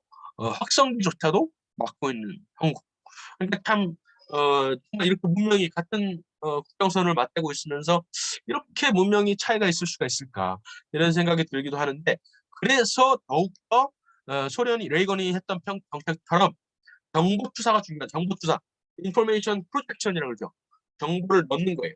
지금까지는 탈북자들한테 아주 국한된 몇 가지 풍선 몇 개 날리는 거 날씨가 좋을 때 이 정도에 그쳤는데 지금은 국가 차원에서 확성기는 물론이고 여러 가지 정보 투입, 대규모 살상, 대규모 살포 이런 것들을 사실 해야 되지 않느냐. 그리고 지금 앨런 머스크가 개발하고 있는 기술 중에 이미 개발이 끝났죠. 그런 어떻게 상업화하느냐, 어떻게 전략적으로 이용하느냐 문제인데 위성을 통해서 와이파이를 쏴주는 거예요. 그래서 그 북한의 사람들이 일반적으로 가지고 있는 그 2G 핸드폰을 통해서 인터넷이 접속 가능하게 만들어 버리는 거예요. 그거를 지금 개발을 거의 완성을 했다고 하거든요. 근데 그거를 이제 언제 도입을 할 거냐? 이걸 도입을 시키려면은 미국의 대통령과 앨런 머스크는 이미 준비가 돼 있고 저기 한국의 대통령이 마음이 맞아야 되고 근데 그게 쉽지가 않아요. 그런 정치적인 어떤 일치하기 정권의 일치하기가 쉽지가 않아요. 그래서 그런 것들이 정말 하느님이 어떤 개입하심이 있어야 되지 않겠느냐 이런 생각을 하고 있습니다. 정보 투사가 지금으로서는 유일하고 또 뭐가 있을까요? 인권 중심, 외교에 있어서는 우리가 비밀리에 전쟁 차원에서는 정부 투사가 중요한데 외교적인 측면에 있어서는 인권을 중심으로 생각하는 게 너무나 중요하다. 근데 그것도 사실은 우리 윤석열 정부가 잘하고 있는 것 같아요. 문재인 정부랑 비교해서 그런지 몰라도 어쨌든 지금까지의 정부보다는 꽤 잘하고 계세요. 탈북자들이나 북한 인권 단체들의 목소리들이 많이 반영이 되고 있고 그렇습니다. 어쨌든 우리의 교훈이라 하면 이 정도가 될 수 있을 것 같아요. 질문.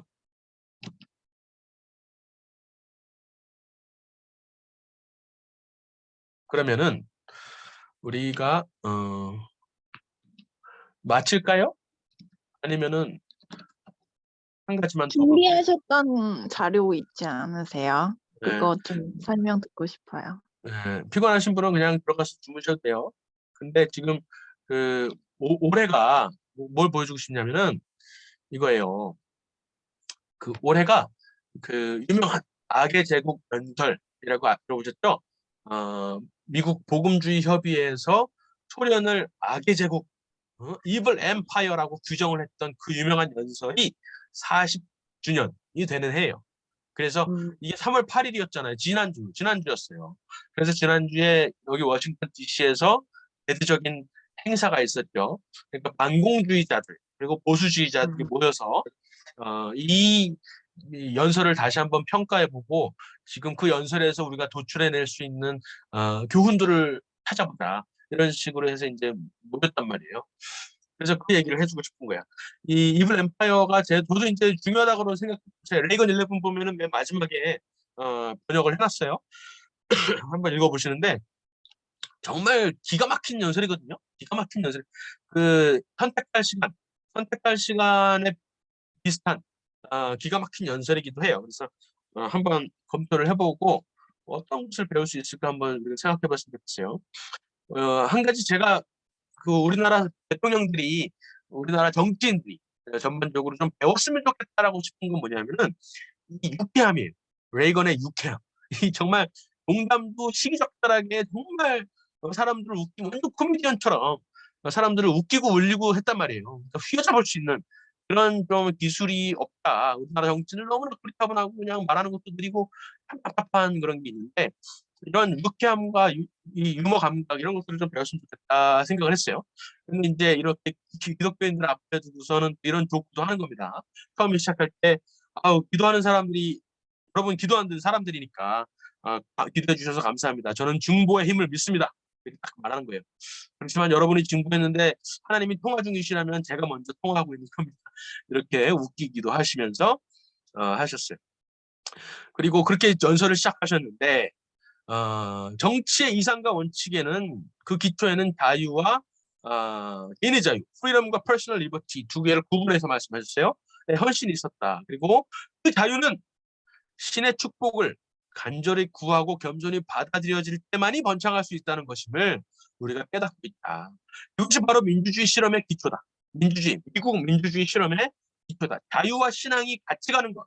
자유와 신앙이 같이 가는 것이 바로 미국 민주주의의 기초다라고 말씀하셨습니다.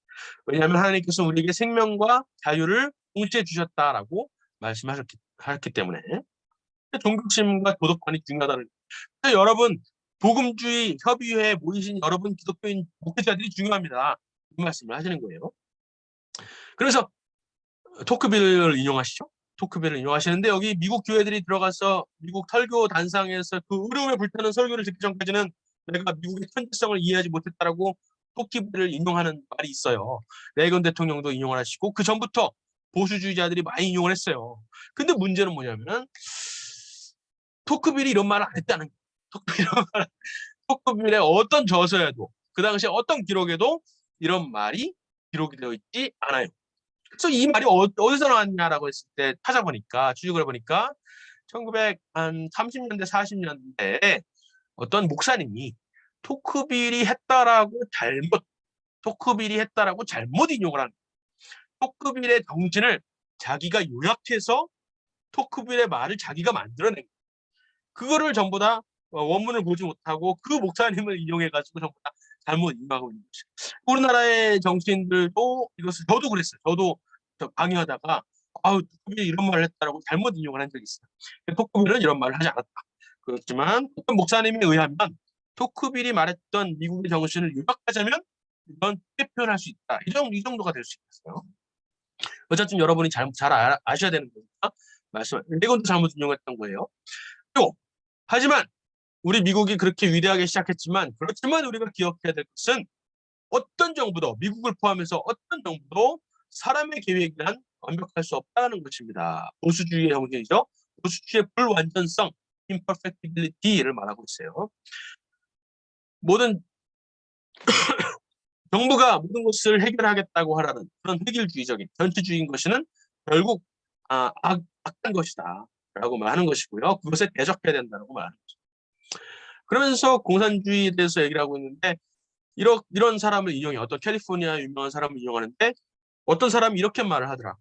나에게 딸 둘이 있는데 만약에 우리나라가 공산화돼서 내 딸 둘이 그러한 공산주의자에서 살다가 하나님을 모른 채 죽는 것보다는 지금 여기서 하나님을 아는 상태에서 신앙을 가진 상태에서 죽어버리는 게 나을 것이다. 이렇게 유명한 무서운 말씀을 하시는 걸 내가 들었다. 그런데 이것이 정말 공산주의의 본질을 너무나 꿰뚫고 있다라고 말하는 거예요. 우리는 뭐가 중요한지 안다는 것이죠. 지금 인생에서의 삶이 중요한 것이 아니라 영원한 삶이 중요한 것인데 그 영원한 영생을 중요하게 생각하는 우리의 입장으로서는 공산주의를 받아들일 수가 없다는 것이 너무나 명확하다는 것이죠. 그렇기 때문에 강력히 권고합니다. 스크루테이프의 편지를 인용하면서 뭐라 그러냐면 악의 제국이라는 말이 여기서 나와요. 근데 악의 제국이라는 말이 어떤 맥락에서 나왔는지 보세요. 이것이 더 소련 악의 제국 막 욕하면서 나오는 표현이 아니라 여러분 복음주의 지도자들 여러분들 위선 떨지 마십시오. 여러분들 모든 어떤 도덕적인 판단에서 우위에 있다라고 좌우도 아니고 나는 중립이다라고 어떤 도덕적인 우월감을 느끼면서 양측이 둘 다 잘못됐다 양비론을 펼치면서 저 악의 제국의 진실을 외면하고 저 악의 제국의 공격적인 측면들을 외면하지 마십시오 라고 말하는 거예요. 그러니까 이 타겟이 뭐예요? 악의 제국 소련이 아니라 악의 제국 소련을 외면하는 교역자들, 교회인 거야. 여기에서 우리가 초점을 맞춰야 돼요. 악의 제국의 본질을 가장 먼저 깨달아야 될 사람들이 바로 여러분 기독교인들인데 바로 여러분 기독교인들이 그 악의 제국의 실체를 외면하고 있고 오히려 가리려고 하고 있다라고 호소하는 거예요. 이게 위대한 거거든요. 그런데 이제 언론에서는 전부 다 악의 제국을 딱 따와가지고 이 소련을 이렇게 무시하면서 외교 파탄을 일으켰다. 이것 때문에 전쟁 광이다. 별의별 말을 다 하겠죠. 한 가지 더 말씀드리고 싶은 것은 지금 우리가 군비 경쟁을 하고 있는데 여러 가지 말씀하고 그렇지만 그 가장 핵심 내면에 있는 문제는 영적인 것이다. 영적인 것이다. 우리의 도덕적 의지를 시험하고 있다. 악이 우리를 대항해서 우리의 선을 우리의 굿네스를 테스트하고 있다. 이렇게 말은 아까 휘테크 챔버스를 인용하면서 결국에는 이 속삭임은 무엇이냐? 이 속삭임이 무엇이냐면 최초의 사탄이 뱀이 하와한테 속삭였던 그 속삭임하고 똑같다. 너가 하나님이 될 수 있다라는 그 속삭임. 정부가 국가가 하나님이 될 수가 있다라고 하는 그 속삭임을 우리는 듣고 있는 것이다. 거기에 타협하느냐 아니면 타협하지 않느냐의 문제에 지금 닿아 있다라고 하는 위대한 연설이에요. 이것이 기독교인들한테 대상으로 했지만 결코 기독교인들한테만 국한된 메시지가 아니었다는 거예요. 모든 미국인들의 심금을 울렸던 연설이고 무엇보다도 이 뉴스가 프라브다에 실렸어요. 소련의 프라브다에 레이건 대통령이 우리나라를 우리 위대한 나라를 악의 제국이라고 말했다라고 프라브다에서 말한 거예요. 근데 그 프라브다가 어디에 퍼지냐 하면은 소련의 지하 감옥, 지하 수용소에 퍼지는 거예요. 그러면서 그 당시에 나탄 샤란스키가 그 당시에 감옥에 있었는데 유명한 소련의 인권운동가죠. 나탄 샤란스키가 감옥에 있었는데 그 소식을 프라브다의 소식을 뭘로 들었냐면은 모스코드로 옆에 그 죄수가 다다닥 하면서 이 악의 제국이라는 말을 미국의 지도자 레이건이 말을 했다라고 말하는 그 소식을 그렇게 들었어요. 그러면서 그 모스코드로 옆에 감금돼 있는 사람들한테 전하면서 어마어마하게 우리가 눈물을 흘릴 수밖에 없었다. 희망을 볼 수밖에. 드디어 서구의 지도자 중에 진실을 외면하지 않는, 진실을 직시하는 대통령이 나왔구나. 소련의 진실, 바로 그것이 악한, 도덕적으로 악한 제국이라는 그 진실을 말하는 대통령이 나왔구나. 이 소련의 붕괴는 머지않았다라고 뜨거운 심장으로 느꼈던 것을 나중에 나와서 고백을 하는 겁니다. 미국이 결국에는 나탄 샤란스키를 석방시켜요. 포로 교환을 통해서. 어쨌든 그런데 이 내용을 보면은 누구를 이용했을까? 한 3,800자, 4,800자 단어 구성이 되어 있어요. 한 30분 정도 말씀하셨는데 누구를 가장 많이 인용했을까 보면 역시 건국 정신을 반영을 하고 있습니다. 윌리엄 펜, 펜실베니아를 만든 사람이죠. 윌리엄 펜, 필라델피아를 만들고 유명한 영국에서 종교의 박해를 피해서 와서 세우신 분이죠. 윌리엄 펜, 그리고 토마스 제퍼슨, 아까 읽었던 독립선언문을 쓰신 분, 그리고 조지 워싱턴, 1대 대통령, 그리고 토크빌, 미국 민주주의의, 그리고 독립선언문을 인용하시고 또 성경이 두 구절이 정확하게 나와요. 아모스의 구절하고 갈라디아서인가 구절이 나와요. 그리고 C.S. 루이스는 2번 인용을 했어요. 2번. 그리고 히데크 챔버스, 전직 공산주의자죠. 우리나라로 치면은 황성준 의원, 아주 골수빨갱이였던 히데크 챔버스, 그리고 토마스 페인, 건국 지도자 중에 또 한 명. 이런 사람들이 이용해서 이 사람이 정신이 어디서 나오는지, 어떤 지적 배경을 가지고 있는지 우리가 알 수가 있죠. 그리고 또 이 연설이 중요한 그 시발점이 돼가지고 결국에는 이게 83년이잖아요. 83년인데 그때가 시발점이 돼서 미국이 군비 경쟁을 본격적으로 시작합니다. 그래서 군비를 엄청나게 놀리고 소련과 대등한 입장으로서 핵은 물론이고 미사일을 엄청나게 개발하기 시작하죠. 그래서 굴복시키는 거예요. 아이고, 군비 경쟁으로 우리가 미국을 압도할 수는 없겠다. 그러면서 두 손발 다 들고 소련의 고르바초프가 연설 협상 테이블에 나온 거죠. 어쨌든 그런 역사가 있는데 대서정책에서 가장 중요한 어떤 흐름이 있어요. 전국점들이 있어. 이것을 이제 문서로 우리가 치자면은 제일 처음에 조지 캐난이라는 사람의 긴 전보가 있습니다. 조지 캐난이 1946년에 2차 대전이 끝나자마자 소련의 외교관으로 파견 나가 있던 조지 캐난이라는 외교관이 소련에 대해서 파악을 해라. 소련이 어떤 나라인지, 우리랑 공존할 수 있을 나라인지, 아니면 우리나라가 끝까지 대적해야 될 나라인지 파악을 해봐라 라고 했는데 이 조지 캐난이 전보를 보냅니다. 보통 전보는 짧아야 되잖아요. 비용이 엄청나게 비싸기 때문에 짧아야 돼요. 앉아가지고 어떻게 이거 하는 걸 어떻게 받고 있어. 근데 거기다가 무려 8,000자를 써요. 8,000자. 논문 하나, 박사 논문 하나 정도의 엄청나게 긴 전보를. 그래서 긴 전보예요, 이름이. 그 전보가 근데 사람들이 읽어보니까 어마어마한 통찰력이 있는 거예요. 어마어마한 통찰. 소련을 아주 꿰뚫어보는 소련의 지도자들의 심리 상태 이런 것부터 시작해서 이 체제가 결국에는 이 자유민주주의 사회와 절대로 공존하지 못할 거라는 것이죠. 못할 거라고 얘기하고 있고, 그렇지만 그렇다고 해가지고 소련하고 적대적으로 나갈 게 아니라 소련을 그냥 통제하기만 하면, 컨테인하기만 하면 이 소련이라는 나라는 결국에는 자체적으로 붕괴할 수밖에 없다라는 그러한 심오한 진리를 담은 미국 대수 정책의 향방을 가를 그러한 놀라운 긴 전보를 보냅니다. 조지 캐난 기억하세요? 그리고 조지 캐난 이 전보를 받고, 그리고 또 그 당시에 처칠이 바로 다음 달에 처칠 수상이 미국에 와요. 미국에 와서 웨스트민스터 대학에 가가지고 거기에서 연설하는데, 그때 무슨 연설을 해요? 철의 장막이라는 표현을 하죠. 원래 이름은 평화의 힘줄이라는 이름이에요. 평화의 힘줄, Sinews of Peace라는 이름인데, 그것이 언론에서는 그것의 제일 중요한 키워드로 뽑은 게 뭐냐면은 철의 장막. 이 철의 장막을 찌고 있다. 유럽을 가로질러서 그 철의 장막에서 우리가 와서 싸워야 된다. 미국이 이 싸움에 동참해야 된다라고 말을 하는 거죠. 호소하는 거죠. 그 유명한 연설과 이 긴 정보를 탐구해서 트루먼 대통령이 트루먼 덕트린을 선포를 하는 겁니다. 트루먼 덕트린을 선포하는 것은 굉장히 중요하죠. 왜냐하면 그것이 우리나라의 대한민국에 개입을 하느냐 마느냐를 가르는 유명한 결정이었기 때문에 그래요. 트루먼 덕트린하고 그다음에 나중에 한국전쟁 이후에는 NSC 68이라 그래가지고 폴 리츠라는 유명한 외교관이 좀 더 구체화한 외교 정책을 펴냅니다. 그 다음에 있는 그 문서가 뭐냐면 그 연설이 뭐냐면 바로 이 레이건 대통령의 연설이에요. 그리고 이 레이건 대통령의 연설을 통해서 구체적으로 정책화된 외교 정책화된 문서가 뭐가 있냐면은 NSDD National Security Directives라는 유명한 연설이 있어요.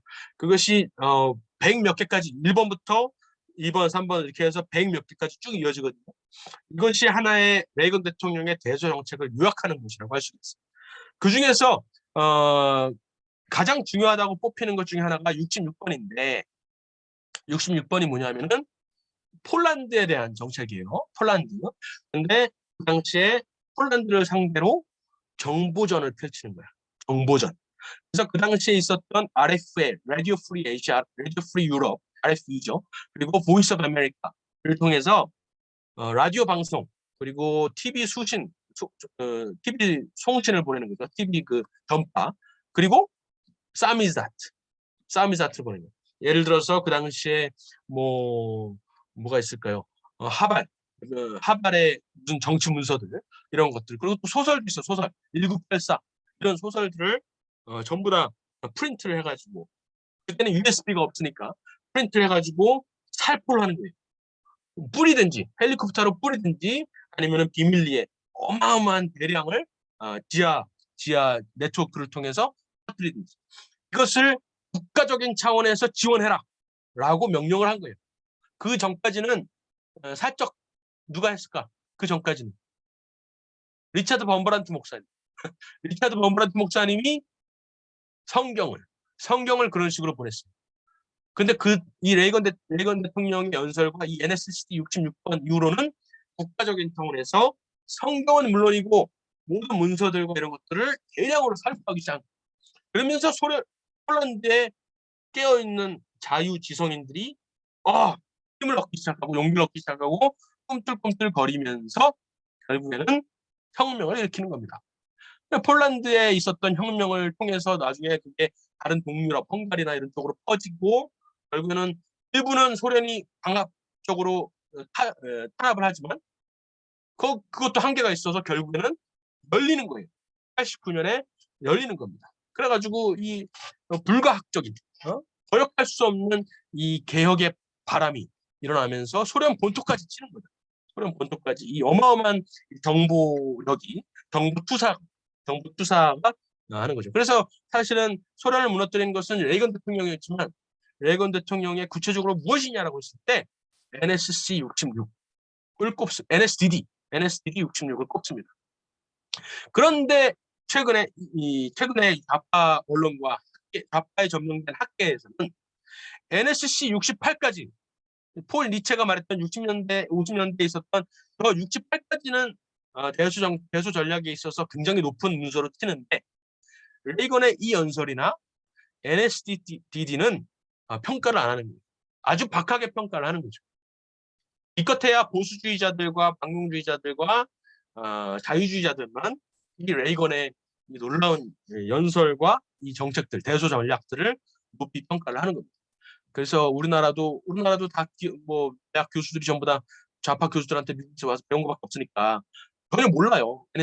NSDD가 뭔지 몰라요. 그래서 우리라도 이런 것들을 좀 알아주고 기회가 되는 대로 퍼뜨려야 되겠다라는 겁니다. 이 연설에서 중요한 거는 옳고 그름과 선과 악에 대한 기준을 말했다. 외교에서는 선과 악이 없다라고 우리가 보통 이해를 하잖아요. 잘못된 겁니다. 잘못된. 보수주의자는 외교에서 선과 악을 구분할 수 있어야 돼요. 푸틴은 악하다, 중국은 악하다라고 말을 할 수 있어요. 외교에서 무슨 그런 게 어딨어? 다 거짓말. 선과 악을 분명히 말을 할 수가 있어야 되는 것이고, 그리고 반기독교적인 문화에 대한 기독교라고 할 필요도 없어요. 종교심, 인류의 본성을 반영하고 있는 인간의 신앙심, 인간의 종교의 자유, 아주 기초적인 종교의 자유를 탄압하느냐, 인정하느냐, 이 두 가지를 놓고 대적을 해야 된다는 것이고, 그리고 이것이 결국에는 무기 전쟁이 아니라 정책 전쟁이 아니라 영적인 전쟁이라는 것을 이해를 해야 된다는 것이죠. 영적인 전쟁. 그래서 가지고 기독교인들이 영적 운동하고 막 기도하고 우리끼리는 그렇지만 외부에 나가서 어떻게 그렇게 말을 하겠어요? 그렇지만은 외부에 나가서도 이것은 영적 전쟁이라고 말을 하면서 정신적인 전쟁이라고 말을 할 수 있게 영적 전쟁이라기보다는 영적 전쟁 하면은 저기 요즘에는 JMS 이런 거 생각할 거 아니야. 이게 JMS가 참 이게 이 다큐멘터리가 얼마나 큰 나쁜 영향을 미칠지 저는 가늠이 안 돼요. 기독교에 있어서. 왜냐하면 아주 교묘하잖아요. 저는 이제 몇 개만 봤는데 아주 교묘하게 이 JMS의 무슨 변태적인 성행위 이런 것들을 막 묘사하면서 옆에다가 십자가 그려놓고 성경책 딱 해놓고 기독교와 이 이단들 변태적인 걸 구분하질 않아. 얼마나 악의적인지 몰라요. 악의적인지 몰라요. 참 하여간 그런 거 어마어마한 그 반종교적인 그런 정신을 굉장히 많이 이것 때문에 아마 퍼질 것 같아.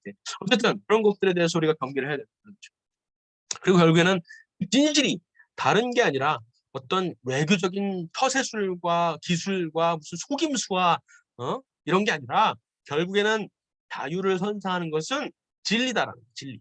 진리를 투사하는 거예요. 진리 투사. 진리를 투사하면 truth projection이라고 그러죠. 진리를 투사하면 자유는 자연스럽게 따라올 수밖에 없다는 것이. 그 진리 중에는 뭐가 있어요? 인권 문제가 있고, 그리고 이 북한 체제에 대한 북한 체제의 백두혈통의 거짓말 이런 것들을 그대로 폭로하는 것이 진리라고 할 수가 있죠. 소련의 거짓말을 폭로했던 것, 악의 제국이라고 폭로했던 것처럼 그것이 악의 제국의 교훈이라고 할 수가 있습니다. 연설에. 그래서 우리나라 대한민국에 시사하는 바가 너무나 크죠. 이런 것들을 좀 우리 윤석열 대통령께서 통일부에 또 권대영 통일부 장관하고 또 한동훈 법무부 장관하고 왜냐하면 법무부 같이 해야 돼요. 법무부 같이 해야 돼요. 왜냐하면 북한의 그 인권의 침해 기록을 담당하는 부서가 원래는 법무부 산하에 있었는데 그거를 저기 시골에다가 처박아놨잖아요. 문재인이 간판도 없이 그거를 다시 회복한다고 하거든요. 근데 그게 이제 통일부에도 그 인권 기록하는 게 있는데 출판을 안 했어. 지들끼리만 가지고 있었어. 근데 그거를 공개한다는 거 아니에요 지금 이제. 그러니까 법무부랑 같이 하면서 왜냐면 법무부가 해야 되는 이유는 나중에 통일이 됐을 때 이것을 법리적으로 해결을 해줘야 되거든요. 재판을 해줘야 돼요. 사법 정의를 내려줘야 돼요. 누구는 처벌하고 누구는 안 하고 전환기 정의라고. 그러니까 법무부가 해. 통일부가 할 게 아니야. 그러니까 그런 걸 해야죠. 그런 걸 해줘야 되기 때문에 그런 것들을 이제 아마 윤석열 대통령이 마음은 있는데 뭐 지금 뭐 일본에 가셔서 지금은 아직까지는 그 여력이 없으신 것 같아요. 그래서 그런 것들을 해주기를 정말로 기대를 하고 있습니다. 그래서 우리 대한민국의 청년들 가로수다가 어떤 역할을 해야 되느냐 뭐 이런 것이 많겠지만은 이 북한에 대한 진실을 알리는 거, 트루트 프로젝션 그런 역할들을 또 해야 되지 않겠을까. 그러니까 어떤 위원회에서 할지는 구체적으로는 저는 모르지만은 어쨌든 그런 역할을 해야 되겠다고 생각합니다. 예, 여기서 강의를 마치도록 하겠습니다. 그동안 수고하셨어요. 듣느라고. 듣는 게 제일 괴로운데. 그러니까 수고하셨습니다. 예. 듣는 게 괴롭긴요. 하시는 분이 힘들지. 하시는 분이 괴롭죠. 네. 아침마다. 가 사실 보수주의자들로만 구성된 게 아니어서 그때 급하게 처음에 오픈하자마자 만들었던 강의여서 그때는 이제 우리 단체를 알리는 포커스의 하나로 아카데미를 잡았었는데 아카데미를 확대 재생산해서 조직화를 하려고 했었는데 그게 이렇게 쉬운 문제가 생각보다 아니었고 그러다 보니까 그리고 보수주의자로만 12강의를 12명을 구성할 수가 없어요. 실제로 보수주의자가 12명이 안 돼. 그게 너무 비극인 거야. 그러니까 진짜로 너네가 뭘 몰라서 그래. 조성수 박사님 웃잖아 진짜. 우리가 모실 만한 그래도 스승으로 모실 만한 보수주의자가 없어.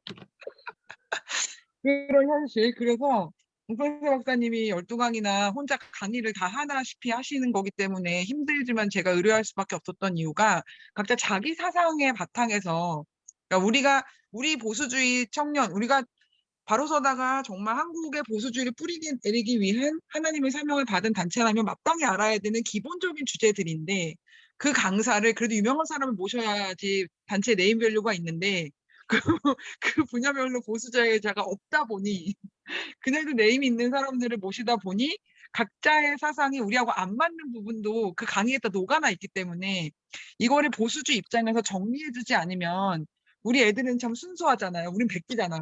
그러니까 너네는 이게 리버럴인지 리버테리아인지 뭐 컨servative 구분을 못하고 그 주제에 맞춰서 그렇게 얘기를 하면 보수주의가 정립될 것 같지가 않았어요. 내 생각에. 저는 정확한 판단이었다고 생각합니다.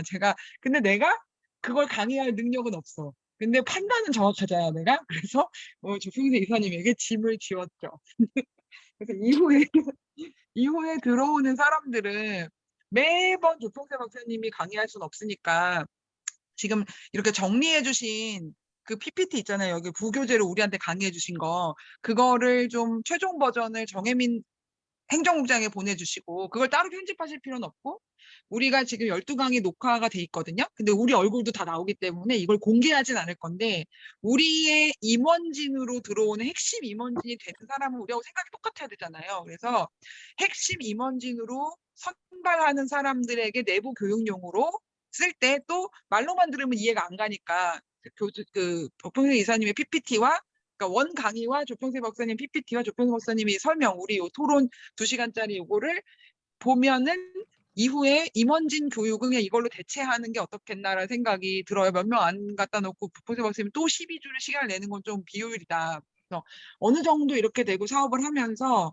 이 이후에 심화 과정을 할 때는 저는 심화 과정을 지금 황성준 의원님의 미국 보수주의 12강 그거 하는 거를 듣게 먼저 하려고 하고요. 그렇게 두 가지, 이 12가지도 알고 지금 아시죠? 조평세 박사님 아시잖아요. 황성준 의원님의 영미 그 커리큘럼, 그 미국식 보수주의 역사 커리큘럼 뭔지 아시죠?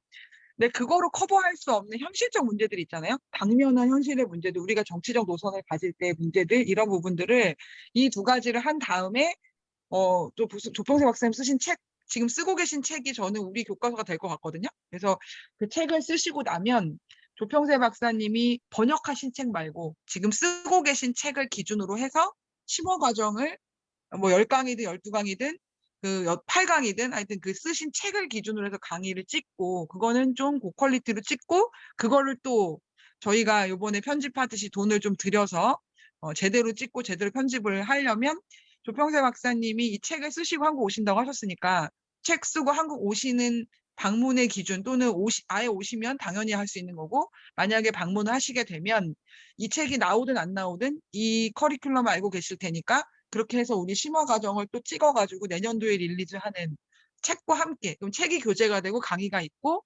뭐 강의안이나 뭐 과제나 이런 식으로 또 나오겠죠.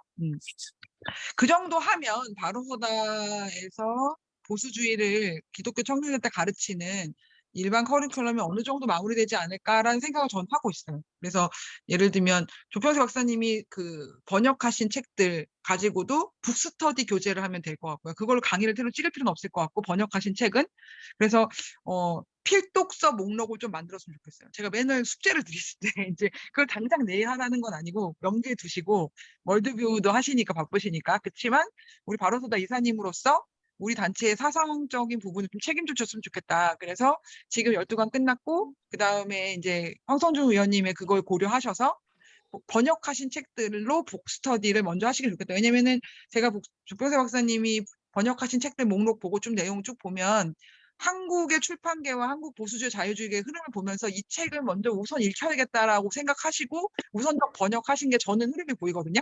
제가 착각인지도 모르겠지만 그렇게 생각했어요. 예, 그래서 이 정도는 빨리 내가 이걸 소개해야겠다 한국에 약간 이런 느낌이었어요. 그렇다면 그게 우리 애들이 먼저 읽어야 돼.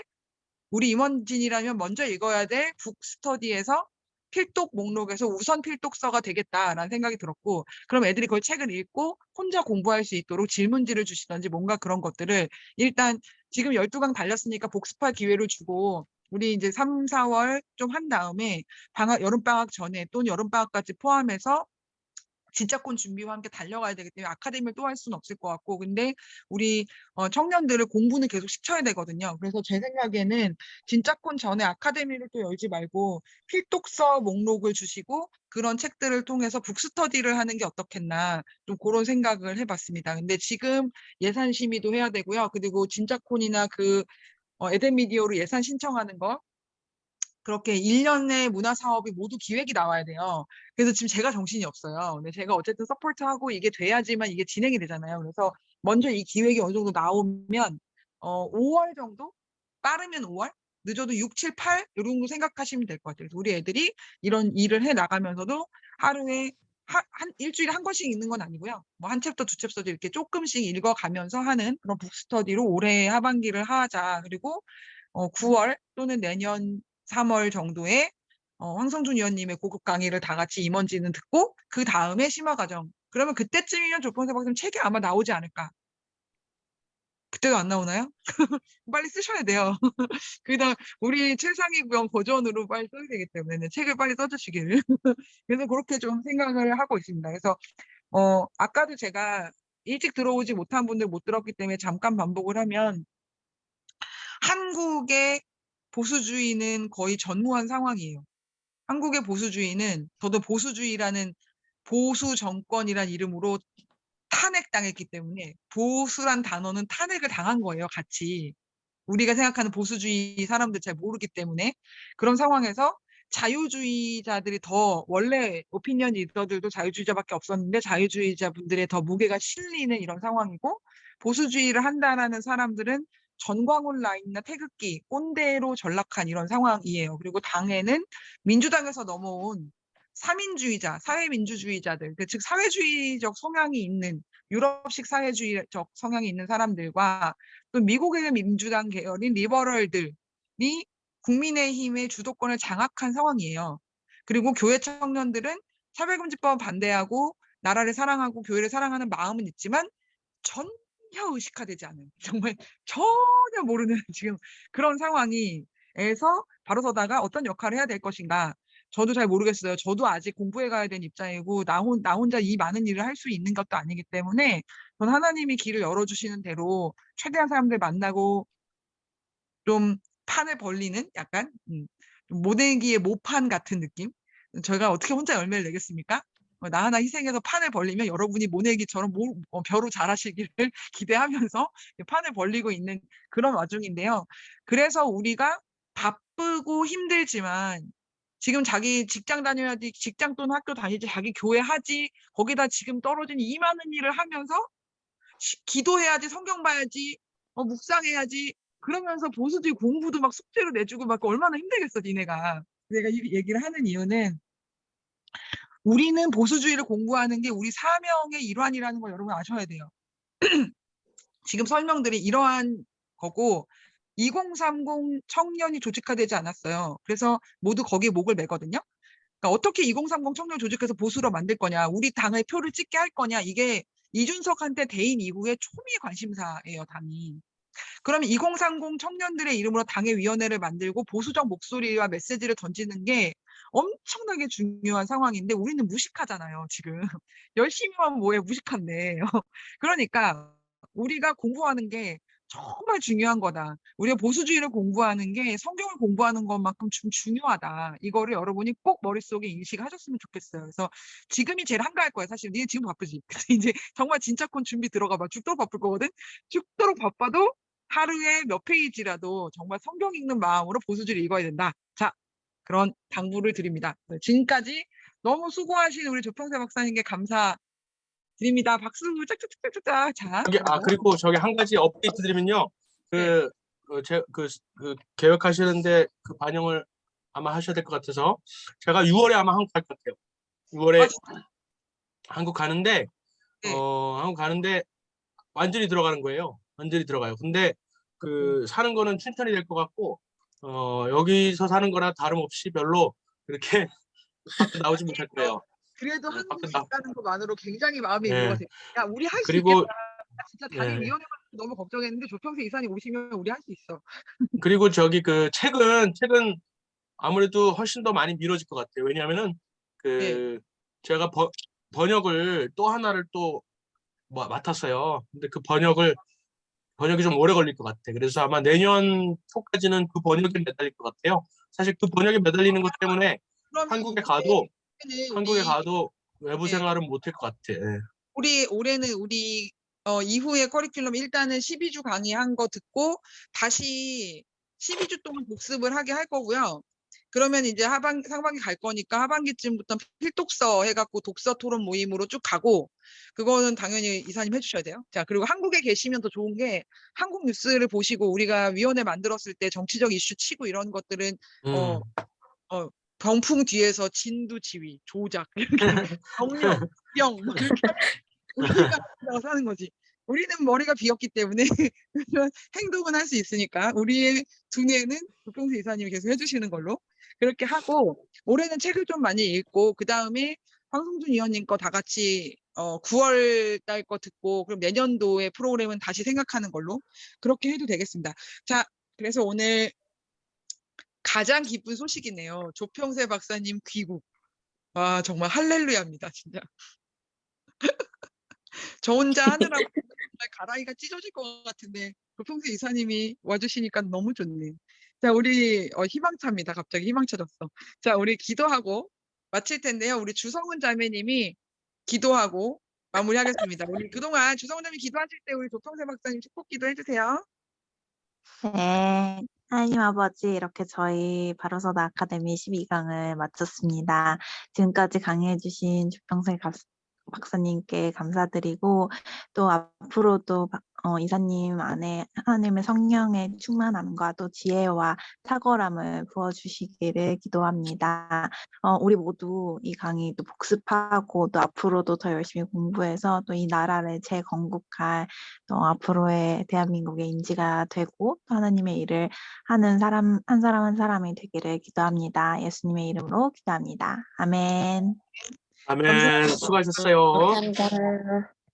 바이바이. 언제 오시는지 알려주세요. 나중에 카톡으로. 네. 네, 강의한 그 오늘까지 한 자료 전부 정혜민 행정국장이 받아서 업로드 해주세요.